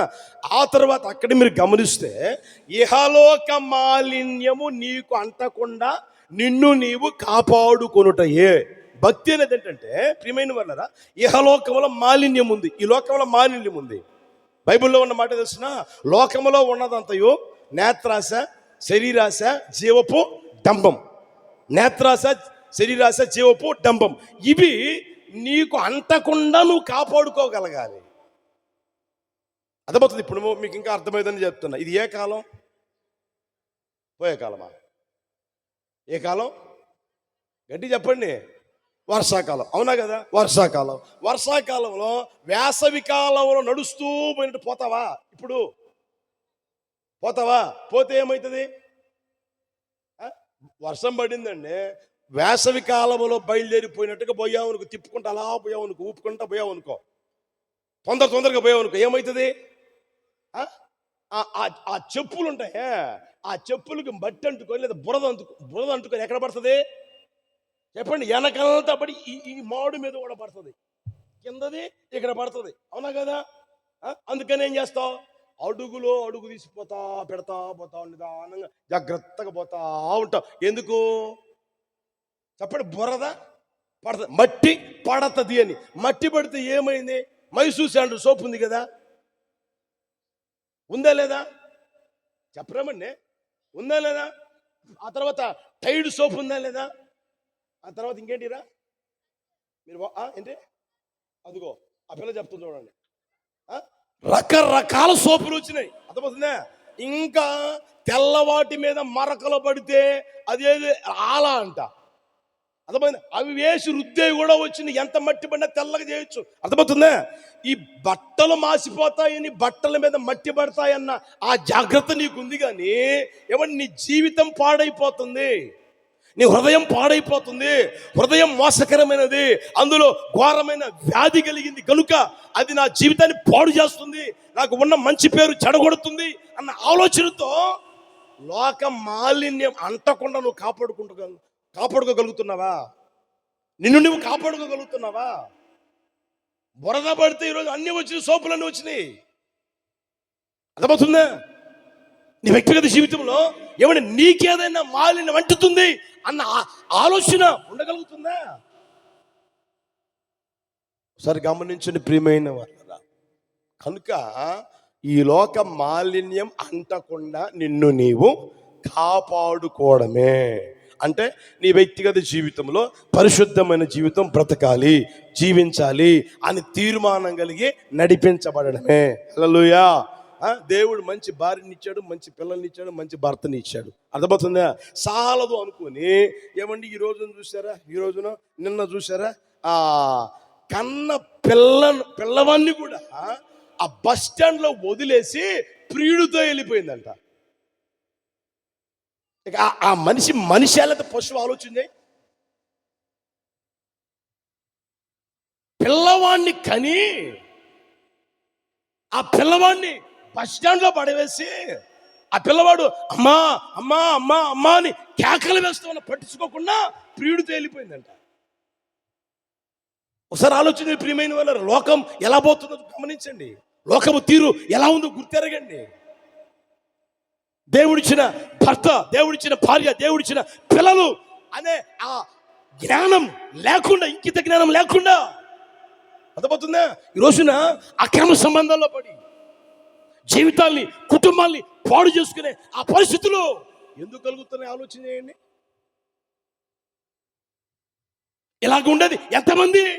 భర్త కళ్ళు గప్పి భార్యలో, భార్య కళ్ళు గప్పి భర్తలు, పిల్ల. ఇప్పుడు భార్యాభర్తలు ఎలా ఉంటే వాళ్ళకు పుట్టిన పిల్లలు ఎలా ఉంటారు? అర్థమవుతుందా?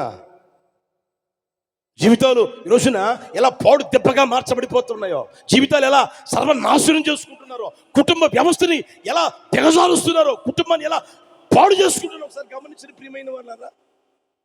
ఈ రోజున కుటుంబాలుగా లేవు. కుటుంబ వ్యవస్థ చిన్నాభిన్నమైపోతుంది. కుటుంబ వ్యవస్థ సర్వనాశనం అయిపోతా ఉంది. పనికి పోతాడు, ఎక్కడో ఎవరో పరిచయం అయితే ఆ పరిచయాన్ని పెంచుకొని భార్య పిల్లల్ని వదిలిపెట్టిపోతాడు. అక్కడ పరిచయం పెంచుకొని.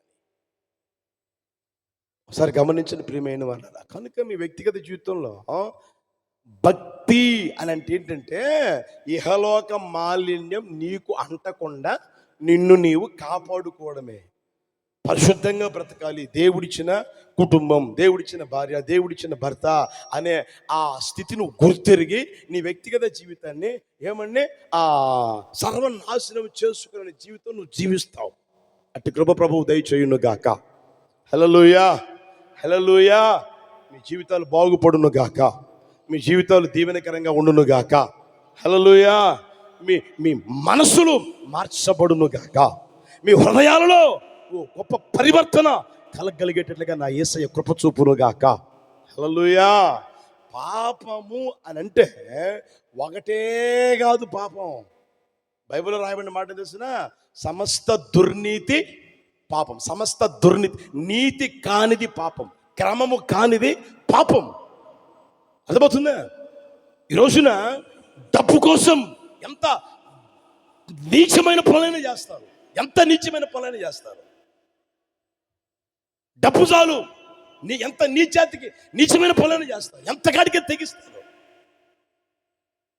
యేసు నామములో ఒక్కొక్కరి హృదయం మార్చబడును గాక. హల్లెలూయా.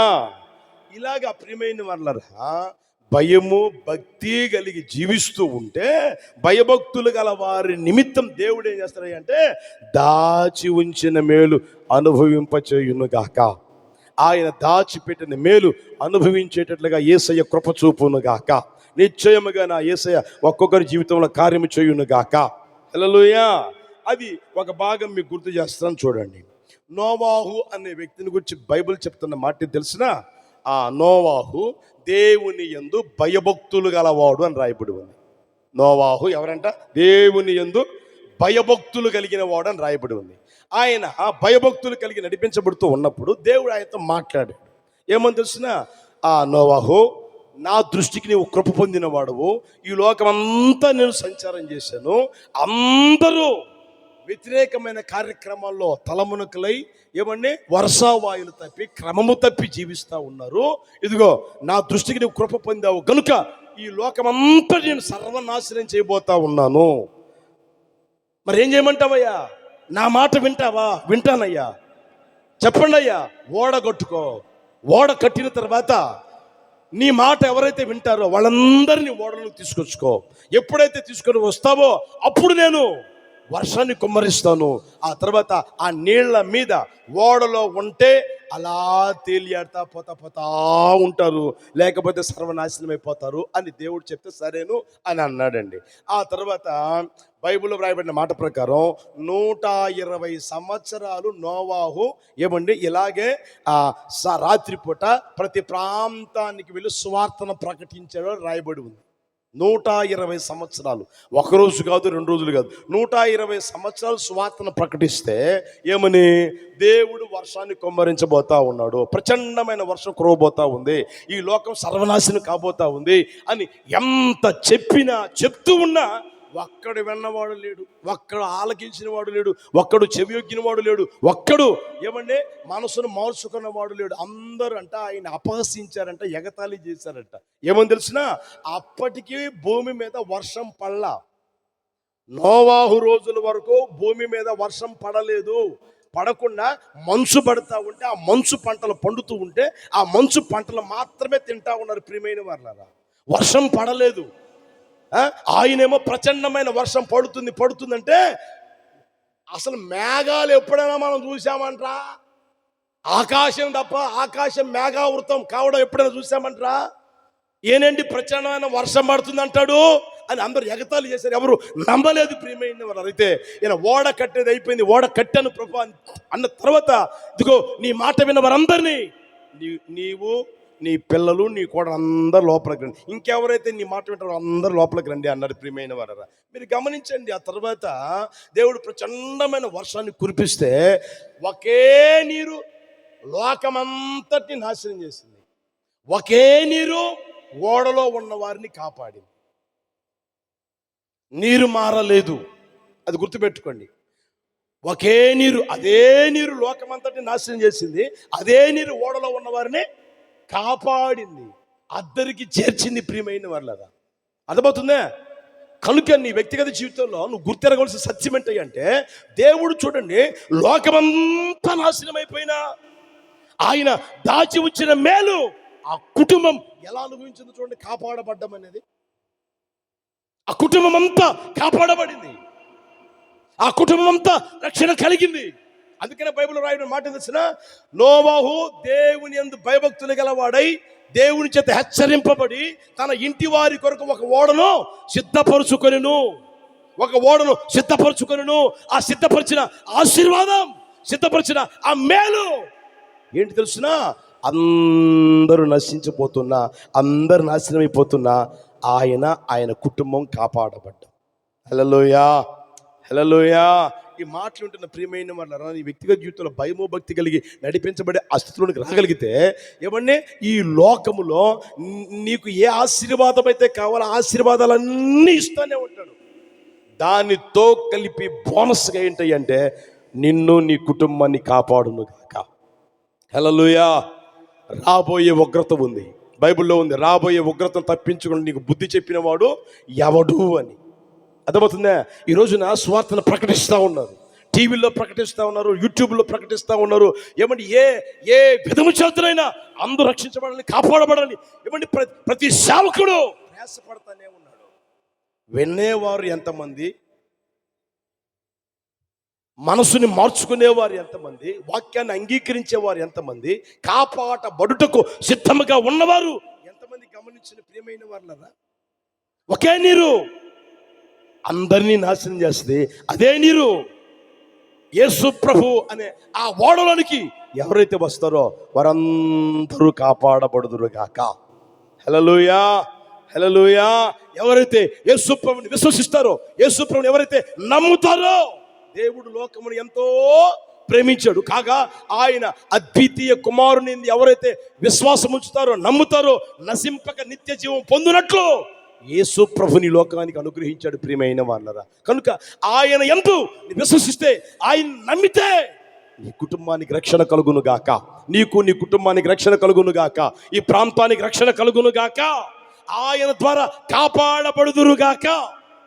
ఆ స్థితిని అనుభవించాలని ప్రభు కోరుకుంటా ఈ మాటలు తెలియజేస్తా ఉన్నాడు. ఈ లోకంలో నీకు ఆరోగ్యం లేదా, నా దేవుడు ఆరోగ్యం ఇచ్చును గాక. ఐశ్వర్యం లేదా, ఐశ్వర్యం ఇచ్చును గాక. ఆయన దేవుని వాక్యం తెలియ సత్యం తెలిసిన, నా దేవుడు క్రీస్తు యేసు మహిమలో మీ ప్రతి అవసరతను తీరుస్తాడు. అర్థమవుతుందా? లోకములో ఏ అవసరాలైతే అవన్నీ తీరుస్తాడు, కానీ ఎవరి ద్వారా అయినా తీర్చబడతాయి, కానీ రక్షణ అనే ఆశీర్వాదం, సిద్ధపరిచిన ఆశీర్వాదం ఎవరి వలనను కలగదు. ఎవడును ఏ విధము చేతనైనను తన సహోదరుని విమోచింపలేడు, కాపాడలేడు అని దేవుని వాక్యం స్పష్టంగా తెలియజేస్తా ఉంది. మీ అన్న, మీ చెల్లి, మీ అక్క లేదా నీ బంధువు, నీ బాబాయ్, ఎవరు నిన్ను కాపాడలేరు, నిన్ను రక్షించలేరు. ప్రియమైన వాళ్ళరా, రక్షించగలిగిన వారు ఎవరంటే నజరేయుడైన యేసయ్య మాత్రమే. అది గుర్తెరుగుదురుగాక. హల్లెలూయా. ఆ దాచి ఉంచిన మేలు దేవుడు ఏమండి నీకు అనుగ్రహించాలని కోరుకున్నవాడ ఈ మాటలు తెలియజేస్తా ఉన్నాడు. నోవాహు చూడండి, తన కుటుంబం అంతా కాపాడబడేటట్లుగా ఆయన జీవితంలో భయము భక్తి కలిగి జీవించాడు. దాచి ఉంచిన మేలు ఏమండి ఆయన అనుభవించగలిగేట్లు ప్రభు చేశాడు. ప్రియమైన వాళ్ళరా, అంతకంటే గొప్ప కార్యం ప్రభు ఒక్కొక్కరి జీవితంలో చేయును గాక. హల్లెలూయా, హల్లెలూయా. మీరు ఇంకా చూస్తే యోబును చూడండి. ప్రియమైన వాళ్ళరా, ఆయన గురించి రాయబడిన మాట తెలుసిన, దేవుని యందు భయభక్తులు కలిగిన వాడు అని రాయబడింది. దేవుని యందు భయభక్తులు కలిగిన ఆ యోబు జీవితాన్ని మనం గుర్తెరిగితే, ఒకప్పుడు ఆస్తిపరుడు, ఒకప్పుడు ఉన్నవాడు, ఒకప్పుడు అన్ని విషయాలలో ఉన్నతమైన స్థితిలో ఉన్న వ్యక్తి. ప్రియమైన వాడు ఒక రోజున అన్నీ పోయాయి. వేదన చూశాడు, బాధ చూశాడు, కరువు చూశాడు, ఏమండి అనిపించుకోవడము చూశాడు, అసహించుకోవడము చూశాడు. అన్ని అనుభవాల్లో ఆయన నడిపించబడ్డాడు. ప్రియమైన వాళ్ళరా, అయినా ఆయన భయము భక్తి వేడలేదు, భయము భక్తిలో నుంచి బయటికి రాలేదు, తొలగిపోలేదు. అలాగే నడిపించబడిన ఆ యోబుని ప్రియమైన వాళ్ళరా దేవుడు రెండంతలుగా ఆశీర్వదించాడు. హల్లెలూయా, హల్లెలూయా. కనుక నీ వ్యక్తిగత జీవితంలో నా దేవుడు రెండంతల దీవెన అనుభవించేటట్టుగా యేసయ్య కృప చూపును గాక. నీ జీవితంలో ఆ కార్యం ప్రభు చేయును గాక. హల్లెలూయా. కనుక ఈ మాట వ్యక్తిగత జీవితంలో ప్రభు చేయాలనుకుంటున్నా ఆ కార్యం ఏంటంటే, ఆయన యందు నువ్వు భయభక్తులు కలిగి నడిపించబడుతూ ఉంటే నీ నిమిత్తం ఆయన దాచి ఉంచిన మేలు అనుభవించేటట్లుగా చేయును గాక. హల్లెలూయా. ఇంకొక మాట మనం గమనిస్తే అక్కడ చూడండి, దాచి ఉంచిన మేలు ఎంతో గొప్పది. తర్వాత నరుల ఎదుట నిన్ను ఆశ్రయించు వారి నిమిత్తము నీవు సిద్ధపరిచిన మేలు ఎంతో గొప్పది. నరులు అంటే ఎవరు? దేవదూతలా? నరులు అంటే ఎవరు చెప్పండి, నేనే అనండి. నరులు అంటే ఎవరు? మనమే. అర్థమవుతుందా? మనం ఏం చేయాలి అంటే, లోకంలో నరులు ఉన్నారు, లోకంలో మనుషులు ఉన్నారు, వాళ్ళ ఎదుట నువ్వేం చేయాలి అంటే నా యేసయ్యని ఆశ్రయించుదువుగాక. హల్లెలూయా, హల్లెలూయా. కొంతమంది చూడండి, బైబిల్ పట్టుకొని రావడానికే కష్టం. బైబిల్ చేత్తో పట్టుకొని రావడానికే కష్టం. అదేదో బ్యాగు పెట్టుకుంటారండి, ఆ బ్యాగులో పెట్టుకొని వస్తూ ఉంటారు, ఏదో ఉద్యోగానికి పోయినట్లుగా, లేకపోతే అంతరిక్షానికి యాత్రకు పోయినట్టుగా. బైబిల్ కనపడినమాట. ఎందుకంటే పక్కన వాళ్ళు ఏమైనా అనుకుంటారేమో, అంటారేమో, మనల్ని చిన్న చూపు చూస్తారేమో, మనల్ని పలానా వాళ్ళు అనుకుంటారేమో. అర్థమవుతుందే? అయితే అది కాదు, వాళ్ళని కాదు దేవుడు ఆశీర్వదించారు. అక్కడ చూడండి, నరుల ఎదుట నిన్ను ఆశ్రయించిన వారిని. నరుల ఎదుట చూడండి అన్నమాట, నరుల ఎదుట నిన్ను ఆశ్రయించు వారి నిమిత్తం అని రాయబడింది. అర్థమవుతుందా? నువ్వు ఎవరి దగ్గరైనా సరే ధైర్యంగా యేసుప్రభుని ఆశ్రయించగలగాలి. హల్లెలూయా. ఎవరి దగ్గరైనా సరే, యేసుప్రభుని నమ్ముకున్నావు నువ్వు? అవును, నేను యేసుప్రభుని నమ్ముకున్నా. యేసుప్రభు నా సొంత రక్షకుడు, యేసుప్రభు నేను విశ్వసించా, యేసుప్రభు నా సొంత రక్షకుడు, ఆయన రక్తం చేత నేను కడగబడినా, ఆయనే దేవుడు అన్న ఆ మాటలో నువ్వు చెప్పగలగాలి, ఆశ్రయించగలగాలి. నరుల ఎదుట వాళ్ళు ఎలాంటి సరే, నీ పైవారు కావచ్చు, నీ కింద వారు కావచ్చు, నీతో సమానమైన వారు కావచ్చు, ఎవరైనా సరే నువ్వు నరుల ఎదుట యేసయ్యని ఆశ్రయించుదువుగాక. మీరు దావీదు గురించి కీర్తనలు అక్కడక్కడ చదువుకునేటప్పుడు అండర్లైన్ చేసుకోండి. ఏమని తెలిసిన, అన్యజనులలో నీ నామాన్ని నేను కనపరుస్తూ ఉన్నాను, అన్యజనులతో నేను నిన్ను స్తుతిస్తూ ఉన్నాను, నిన్ను గురించి ఒప్పుకుంటూ ఉన్నాను, నిన్ను గురించి మాట్లాడుతూ ఉన్నాను అన్న మాటలు బైబిల్లో మనం గమనించగలం. ప్రియమైన వాళ్ళారా, అదేవిధంగా నరుల ఎదుట నువ్వేం చేయాలి అంటే యేసయ్యని ఆశ్రయించుదువుగాక. బైబిల్లో మీకు చక్కని ఉదాహరణ చెప్తాను చూడండి. షడ్రక్ మెషక్ అబేద్నెగోలు ఉన్నారు. వాళ్ళు ఏమని దండం పెట్టమంటే పెట్టకపోయేసరికి అగ్నిగుండంలో పడేస్తాను రా అన్నాడు. నువ్వు పడవేసినా సరే మేము దండం పెట్టము అన్నాను. ఏమిరా అంటే, మా దేవుడు మమ్మల్ని రక్షించుటకు సమర్థుడు. ఎవర్రా అంటే మేము చిన్నప్పటి నుంచి పూజిస్తున్న దేవుడు, మేము బాల్యంలో నమ్మిన దేవుడు, మేము విశ్వసించిన దేవుడు అని వాళ్ళు ఆ రాజుగారి ఎదుట దేవుని గూర్చి దేవుని ఆశ్రయిస్తా ఉన్నారు. ప్రియమైన వాళ్ళరా, అక్కడ రాయబడిన మాట ఏం తెలిసిన, తన్ను ఆశ్రయించిన అని రాయబడింది అక్కడ. అర్థమవుతుందా? అదేవిధంగా నీ వ్యక్తిగత జీవితంలో కూడా అది స్కూలా, లేకపోతే ఇంకొక చోట వ్యాపారం చేసే చోట, ఇంకొక చోట ఏదైనా సరే, నువ్వు నరుల ఎదుట యేసయ్యని ఆశ్రయించుదువు గాక. హల్లెలూయా. కొంతమంది చూడండి, చెప్పచ్చో చెప్పకూడదు, ఇంట్లో ఒక పేరు ఉంటుంది, స్కూల్లో ఇంకొక పేరు ఉంటుంది. స్కూల్లో ఏమో ఒక పేరు ఉంటుంది, ఇంట్లో ఏమో ఒక పేరు ఉంటుంది. ఏమ్మా స్కూల్లో పుల్లయ్య అని రాయించావు అని అంటే స్కాలర్షిప్ రాదంట, పై చదువు చదివేదానికి చెప్పండి కుదరదంట. ఇంట్లోనేమో యోసేపు, అక్కడేమో పుల్లయ్య, ఇక్కడేమో ఇస్సాకు, అక్కడేమో ఇంద్రుడు.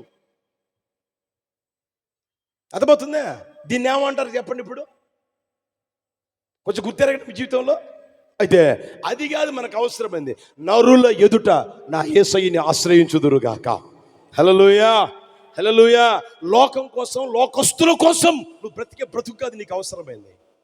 నువ్వు ఎక్కడైనా సరే నా యేసయ్యని ఆశ్రయించగలిగిన జీవితం నువ్వు జీవించగలిగితే అక్కడ రాయబడిన మాట ఏంది అంటే, ఆశ్రయించు వారిని సిద్ధపరిచిన మేలు ఎంతో గొప్పది. హల్లెలూయా. షడ్రక్ మెషక్ అబేద్నెగోలను చూడండి, దేవుడు ఎంతగా హెచ్చించాడు, ఎంతగా గణపరిచాడు గమనించండి. అదే సమయంలో దానియేలు మనం గమనిస్తే ప్రియమైన వాళ్ళరా, దానియేలు కూడా నరుల ఎదుట దేవుని ఆశ్రయించాడు. ఆ దేవుని ఆశ్రయించిన ఆ దానియేలుని దేవుడు సిద్ధపరిచిన మేలు అనుభవించగలిగేటట్లు చేశాడు. పరాయి దేశము, పరాయి ప్రాంతము, పరాయి భాష, పరాయి మనుషులు, ఆయనకి ఎవరు పరిచయం లేదు. ఆ ప్రాంతానికి బానిసలుగా తీసుకుపోయారు. బానిసలుగా తీసుకుపోబడిన ఆ ప్రాంతంలో ఆ వ్యక్తి ఎలా బ్రతికాడై అంటే, దేవుడు దేవుడు దేవుడు దేవుడు అంట బ్రతికిన ఆ బ్రతికిని బట్టి నిందలు మోపిన అవమానాలు ఏమండి, ఆ అవమానించిన ఎంత చేసినా దేవుని విడిచిపెట్టలేదు. నాకు దేవుడు అవసరమని దేవుని కోసం నిలబడిన ఆ వ్యక్తి, దేవుని ఆశ్రయించిన వ్యక్తిని, దేశములో ముగ్గురు ముఖ్యులుంటే ఆ ముఖ్యుల్లో ముఖ్యుడు ఎవరయ్య అంటే దానియేలు. హల్లెలూయా. ఎంతగా హెచ్చించాడో, ఎంతగా గణపరిచాడో, ఎంతగా గొప్ప చేశాడో గమనించిన ప్రియమైన వాళ్ళ. అర్థమవుతుందా? ఈ రోజున నీ జీవితాన్ని నా దేవుడు హెచ్చించాలని కోరుకుంటూ ఉన్నాడు. నీ పిల్లల్ని నా దేవుడు హెచ్చించాలని ఆశపడతా ఉన్నాడు. నిశ్చయముగా నిన్ను, నీ కుటుంబాన్ని నా దేవుడు హెచ్చించును గాక, ఘనపరచును గాక. ఆ ఘనత కావాలనుకుంటే, హెచ్చింపు కావాలనుకున్నప్పుడు ఏమండి, ఒకవేళ నువ్వు దేన స్థితిలో ఉన్నావా, నేను అయ్యా మట్టిలో ఉన్నానయ్యా, పెంటలో ఉన్నానయ్యా, నా పరిస్థితి దారుణంగా ఉందయ్యా అన్నావా, బైబిల్లో రాయబడిన మాట తెలిసిన, మట్టిలో నుంచి అయినా నిన్ను లేవనెత్తును గాక. నువ్వు కూర్చున్న ఆ పెంట కుప్పల మీద నుంచి నా దేవుడు నిన్ను లేవనెత్తును గాక. హల్లెలూయా. హన్న అదే మాట అంటది ప్రియమైన, మట్టిలో నుంచి లేవనెత్తువాడు ఏమండి, ఆ తర్వాత పెంట కుప్పల మీద నుంచి ఆయన లేవనెత్తే దేవుడు. నువ్వు ఎక్కడున్నా సరే నా దేవుని నువ్వు ఆశ్రయించు. హల్లెలూయా. నువ్వు ఆశ్రయిస్తున్న ఆ జీవితంలో నా దేవుడు నిన్ను నువ్వు అనుకున్న దానికంటే గొప్ప చేయును గాక. నువ్వు ఆశించిన దానికంటే ఆయన ఘనత కలుగు చేయును గాక. హల్లెలూయా. మోయాబు స్త్రీ గమనించిన ప్రియమైన వారా, రూతును మనం గుర్తెరగలిగితే, మోయాబు స్త్రీ దేవుని మందిరానికి రాకూడదు, 10వ తరం వారి వరకు రాకూడదు. ఎందుకంటే శపించబడిన సంతతి, ఆ శపించబడిన సంతతిని మందిరానికి రాకూడదని చెప్పాడు. దేవుని పిల్లలతో కలవనీయకూడదని చెప్పాడు. అయినా సరే మీరు చూడండి, ఆ నయోమి తన మాట ఏం తెలిసిన, నీ దేవుడే నా దేవుడు, నీ జనమే నా జనము, నీ ప్రజలే నా ప్రజలు, నీవు ఎక్కడైతే ఉంటావో అక్కడే నేను ఉంటాను, మరణము తప్ప మరి ఏది నిన్ను నన్ను విడదీయకూడదు, నీ దేవుడే నా దేవుడు అన్న ఆ తాత్పర్యంతో, అన్న ఆ నిర్ణయంతో, అన్న తీర్మానంతో ఎంతకైతే బయలుదేరి వచ్చిందో, ఒక రోజున బోయాజు అనే వ్యక్తి అంటాడు, యెహోవా రెక్కల క్రింద నీవు సురక్షితముగా ఉండునట్లు వచ్చావు కనుక ఆయన నీకు సంపూర్ణమైన బహుమానం ఇచ్చునుగాక. హల్లెలూయా. ఈ రోజున సంపూర్ణమైన ఆశీర్వాదం, సంపూర్ణమైన దీవెన, సంపూర్ణమైన ఘనత, సంపూర్ణమైన ఏమంటే ఉన్నతమైన స్థితి నీకు కలగాలని ఆశపడితే నరుల ఎదుట నా యేసయ్యని ఆశ్రయించుదువుగాక. ఆ స్థితిలోనికి నా దేవుడు నిత్యముగా ఒక్కొక్కరిని తీసుకుని వచ్చునుగాక. హల్లెలూయా, హల్లెలూయా. ఈ విధంగా నీ వ్యక్తిగత జీవితం నడిపించుకుంటా ఉండగలిగితే ఆయన సిద్ధపరిచిన మేలు అనుభవించేట్లు చేస్తాడు. తర్వాత దాచి ఉంచిన మేలు కూడా అనుభవించేటట్లుగా చేయును గాక. ఈ మాట ఒక్కొక్కరు గుండెలో నీరు కట్టి ఫలింప చేయును గాక. అలా లేచినప్పుడు చిన్న ప్రార్థన చూసుకుందాం.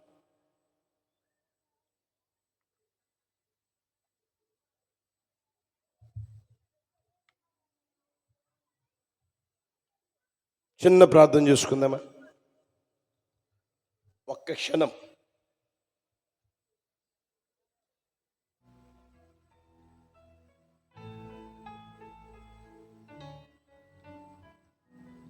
హల్లెలూయా, హల్లెలూయా, హల్లెలూయా.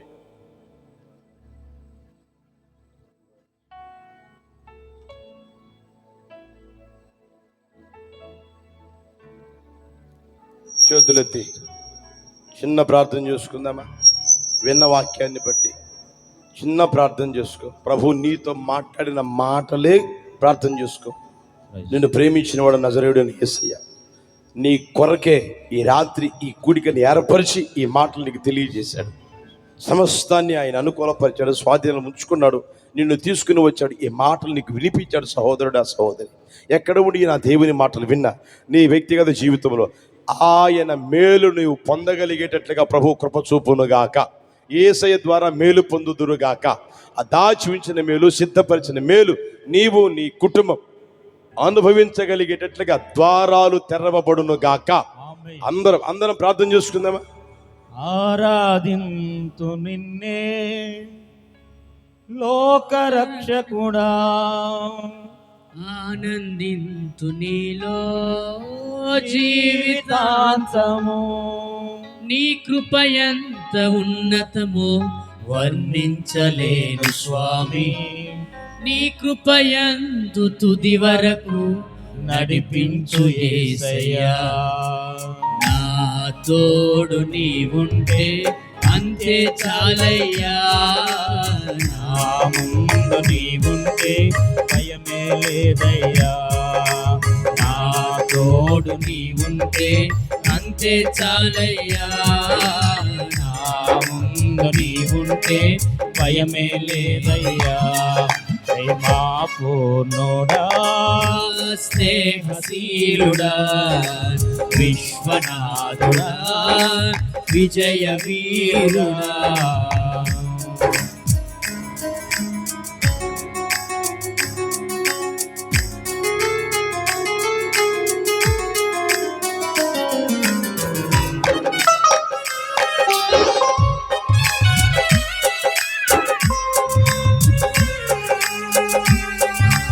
స్తోత్రం.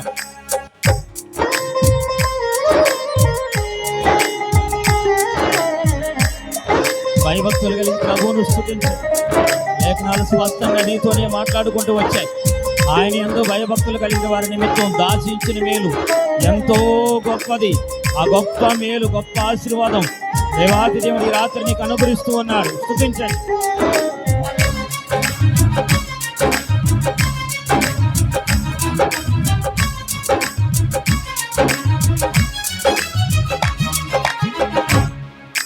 పూర్ణమై సంపూర్ణమైన నీ దివ్య చిత్తమే, నీవు నన్ను నడిపే నూతనమైన జీవ మార్గము. పూర్ణమై సంపూర్ణమైన నీ దివ్య చిత్తమే, నీవు నన్ను నడిపే నూతనమైన జీవ మార్గము. ఇహమందు పరమందు ఆశ్రయమైన వాడవు, ఇన్నాళ్ళు క్షణమైన నన్ను మరువని యేసయ్యా. ఇహమందు పరమందు ఆశ్రయమైన వాడవు, ఇన్నాళ్ళు క్షణమైన నన్ను మరువని యేసయ్యా.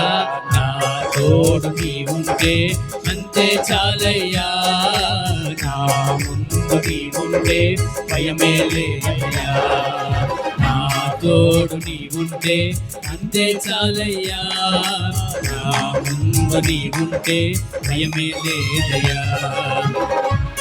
ప్రేమా పూర్ణుడా, స్నేహశీలుడా, విశ్వనాథుడా విజయ వీరుడా నిత్యము ప్రతినిత్యము నీ జ్ఞాపకాలతో నా అంతరంగమందు నీవు కొలువై ఉన్నావులే.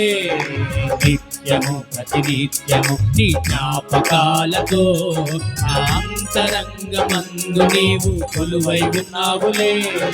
నిర్మలమైన నీ మనసే నా అంకితము చేశావు, నీతోనే జీవింప నన్ను కొనుకో యేసయ్యా. నిర్మలమైన నీ మనసే నా అంకితము చేశావు, నీతోనే జీవింప నన్ను కొనుకో యేసయ్యా. నా తోడు నీ ఉంటే అంతే చాలయ్యా, నా ముందు నీ ఉంటే భయమే లేదయ్యా. అందరూ నా తోడు నీ ఉంటే అంతే చాలయ్యా, నా ముందు నీ ఉంటే భయమే లేదయ్యా. నా తోడు నీ ఉంటే అంతే చాలయ్యా, నా ముందు నీ ఉంటే భయమే లేదయ్యా. నా తోడు నీ ఉంటే అంతే చాలయ్యా, నా ముందు నీ ఉంటే భయమే లేదయ్యా. నా తోడు నీ ఉంటే అంతే చాలయ్యా, నా ముందు నీ ఉంటే భయమే లేదయ్యా.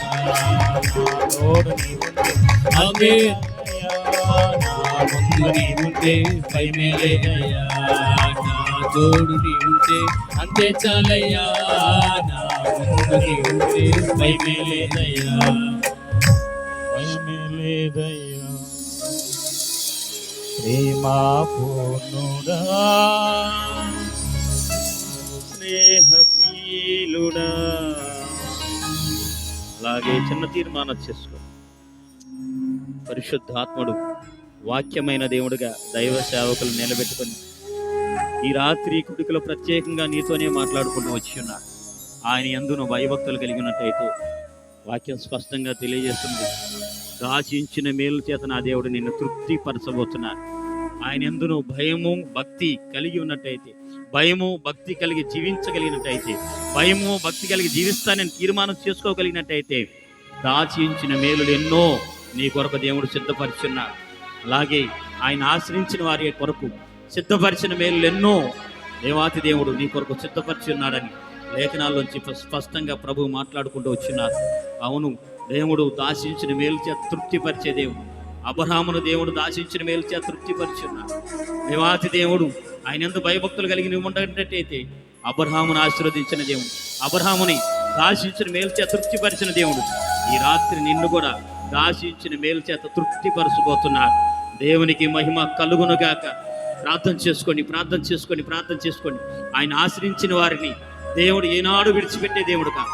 ఆయన ఆశ్రయించిన వారిని రక్షించుటకు సమర్థుడైన దేవుడు, ఆయన ఆశ్రయించిన వారిని కాపాడుటకు సమర్థుడైన దేవుడు, ఆయన ఆశ్రయించిన వారిని హెచ్చించుటకు గొప్ప దేవుడు, సర్వశక్తి కలిగిన దేవుడు. ఆయన ఆశ్రయించి ఉన్నట్టయితే నువ్వు దేవుడు నీ కొరకు సిద్ధపరిచిన మేలు ఎంతో గొప్పది. ప్రార్థన చేసుకో. నీ కొరకు ప్రార్థన చేయబోతున్నావు. పరిశుద్ధ ప్రేమ స్వరూపి దయగల మా ప్రభువా, మీకు స్తోత్రాలు. గొప్ప దేవుడు నాయన, ఈ రాత్రి ఈ విధంగా కొడుకుని ఏర్పాటు చేసుకోవాలని మీ అనాది సంకల్పాన్ని బట్టి మీరు నిర్ణయించి ఉన్నారు. ఈ సమయాన్ని అనుకరించి ఉన్నారు, సమస్తాన్ని అనుకూలపరిచి ఉన్నారు, మంచి వాతావరణం మీరు దయచేసి ఉన్నారు. దేవా మీకు స్తోత్రాలు ప్రభా. ఈ రాత్రి తండ్రినైనా మీరు తండ్రినైనా తీసుకొచ్చినట్టు ప్రజలందరిని బట్టి మీకు స్తోత్రాలు. ఈ ప్రజలందరితో మీరు మాట్లాడాలని దేవా, మీరు తండ్రినైనా యేసయ్యా మా మధ్యలోకి దిగివచ్చి తండ్రి మీకు స్తోత్రాలు. తండ్రినైనా మీ బిడ్డలతో మీరు ముచ్చటించుకుంటూ వచ్చిన విధానాన్ని బట్టి మీకు స్తోత్రాలు. అయినా మీ అందు భయభక్తులు కలిగిన వారికి నాయన ఆశించిన మేలు చేత తృప్తిపరుస్తానని, నిన్ను ఆశ్రయించిన వారికి చిత్తపరిచిన మేలు ఎంతో గొప్పదని ప్రభా మీరు మాట్లాడుకుంటూ వచ్చి ఉన్నారు. మా పితరులను మీరు ఆశీర్వదించిన దేవుడు నాయన, మా పితరులు పొందిన ఆశీర్వాదాలు, మా పితరులు పొందిన దీవెనలు నిశ్చయంగా ఈ రాత్రి నైనా మీకు స్తోత్రాలు తండ్రి. నైనా దూరాన సమీపాన మీ మాటలు ఆలకించినటువంటి ఈ ప్రజలందరూ కూడా అనుభవించినట్టుగా యేసు నామములో మీరు కార్యం జరిగించుదురుగాక, ఆశీర్వదించుదురుగాక, హెచ్చించుదురుగాక. ప్రతి ఒక్కరు కూడా మీ అందు భయభక్తులు కలిగి మిమ్మల్ని ఆశ్రయించి నైనా మిమ్మల్ని స్తుతించుకుంటూ ఆరాధించుకుంటూ నైనా మీ కొరకు చిత్తపరిచినటువంటి మేలులు, ఆశీర్వాదాలు, దీవెనలు అనుభవించినట్టుగా మీరు సహాయం చేయండి. నైనా మీకు స్తోత్రాలు తండ్రి. నైనా పాల్గొన్న ప్రతి ఒక్కరు కూడా ఆశీర్వదించబడేట్టుగా సహాయం చేయండి. ప్రాముఖ్యంగా కుటుంబీకులు ప్రభా ఎంతో ప్రయాసపడి నైనా మీ వాక్యాన్ని ప్రకటించాలని, ఈ ప్రాంతం అంతా రక్షించబడాలని గొప్ప తండ్రి ఉన్నతమైన ఉద్దేశంతో ఈ విధంగా కూడికను ఏర్పాటు చేయడానికి మీ బిడ్డలకు మీరు ప్రేరేపణ కలిగించి తండ్రి మీకు స్తోత్రాలు తండ్రి. ఈ కూడికను ఇంతగా ఎంత మహిమకరంగా దీవెనకరంగా మీరు జరిగించినందుకే మీ స్తోత్రాలు. ఆ కుటుంబాన్ని మీరు జ్ఞాపకం చేసుకోండి నాయనా. మీకు స్తోత్రాలు తండ్రి నాయన. వారి పట్ల మీ ఉన్నతమైన ఉద్దేశాన్ని సంపూర్ణ నెరవేర్చండి. మీరు ఎందు నిమిత్తమైతే నాయన కుటుంబాన్ని ఈ విధంగా ఏర్పాటు చేసుకొని ఉన్నారు, నిశ్చయముగా మీరు దాశించిన మేలు చేత ఆ కుటుంబాన్ని దీవించుదురుగాక, ఆశీర్వదించుదురుగాక. అన్ని విషయాల కుటుంబాన్ని మీరు వర్ధిల్లింప చేదురుగాక. నిశ్చయంగా ప్రభా మీకు స్తోత్రాలు తండ్రి నాయన. ఈ ఆశీర్వాదాలు దీవెలు, వాక్యంలో ఉన్న దీవెల ఆశీర్వాదాలు అన్నీ కూడా సమృద్ధిగా ఒక్కొక్కరు అనుభవించినట్టుగా మీరే సహాయం చేయమని తండ్రి. ఈ ప్రాంతం అంతా రక్షించబడేటట్టుగా మీరే సహాయం చేయమని, అలాగే ఇప్పటి వరకు నాయన మీ దాసులను మీ పక్షంగా నిలబెట్టుకొని నాయన బలపరిచి అభిషేకించి వాడుకున్నారు. అందరి బట్టి మీకు స్తోత్రాలు. ఇంకనూ కొలతలేని ఆత్మ బలముతోనూ అభిషేకంతో నింపిన ఆయన మీకు స్తోత్రాలు తండ్రి నాయన. అనేక జనములకు జాతులకు తండ్రిగా మీ సాక్షిగా మీ నామ మహిమార్థమై తండ్రి మీ చేతిలో ఇంకా ఘనమైన పాత్రగా ఈ సేవకులు వాడబడేటట్టుగా మీరు కృప చూపండి. గొప్ప దేవుడుగా, చాలిన దేవుడుగా, అన్ని విధాలుగా మీరు సహాయం చేసినందుకు మీకు స్తోత్రాలు తెలియజేసుకుంటూ ఈ కోడికను ఎంతగా ఉన్నతంగా దీవించి ఆశీర్వదించినందుకు మీకు వేలాది వందనాలు స్తోత్రాలు తెలియజేసుకుంటూ ఘనత మహిమ ప్రభావాలు మీకే ఆరోపిస్తూ నజరేయుడైన యేసు నామములు అడిగి వేడుకొంచున్నాము తండ్రి. ఆమేన్, ఆమేన్. మన తండ్రి అయిన దేవుని ప్రేమ, కుమారుడైన యేసుక్రీస్తు వారి కృప, పరిశుద్ధాత్మనందుల అన్యోన్య సహవాసము సన్నిధి ఇప్పుడును ఎల్లప్పుడూ పొడిచిన ప్రతి ఒక్కరికి, సకల కోటి పరిశుద్ధులకు, అలాగే కొడుకుని ఏర్పాటు చేసినటువంటి కుటుంబానికి, వాక్యాన్ని విత్తినటువంటి దైవ సేవకులకు ఎల్లవేళ కృప తోడైండి బలపరిచి నడిపించును గాక. ఆమేన్, హల్లెలూయా. దేవునికి మహిమ కలుగును గాక. మరొకసారి గట్టిగా హల్లెలూయా. అందరికీ ప్రభు ప్రేమ బట్టి వందనాలు. మీరు ఎవరైనా ప్రార్థన చేసుకోవాలని ఆలోచన కలిగి ఉంటే ముందుకు రండి, దైవ సేవకులు మీ కొరకు ప్రార్థన చేస్తారు. అలాగే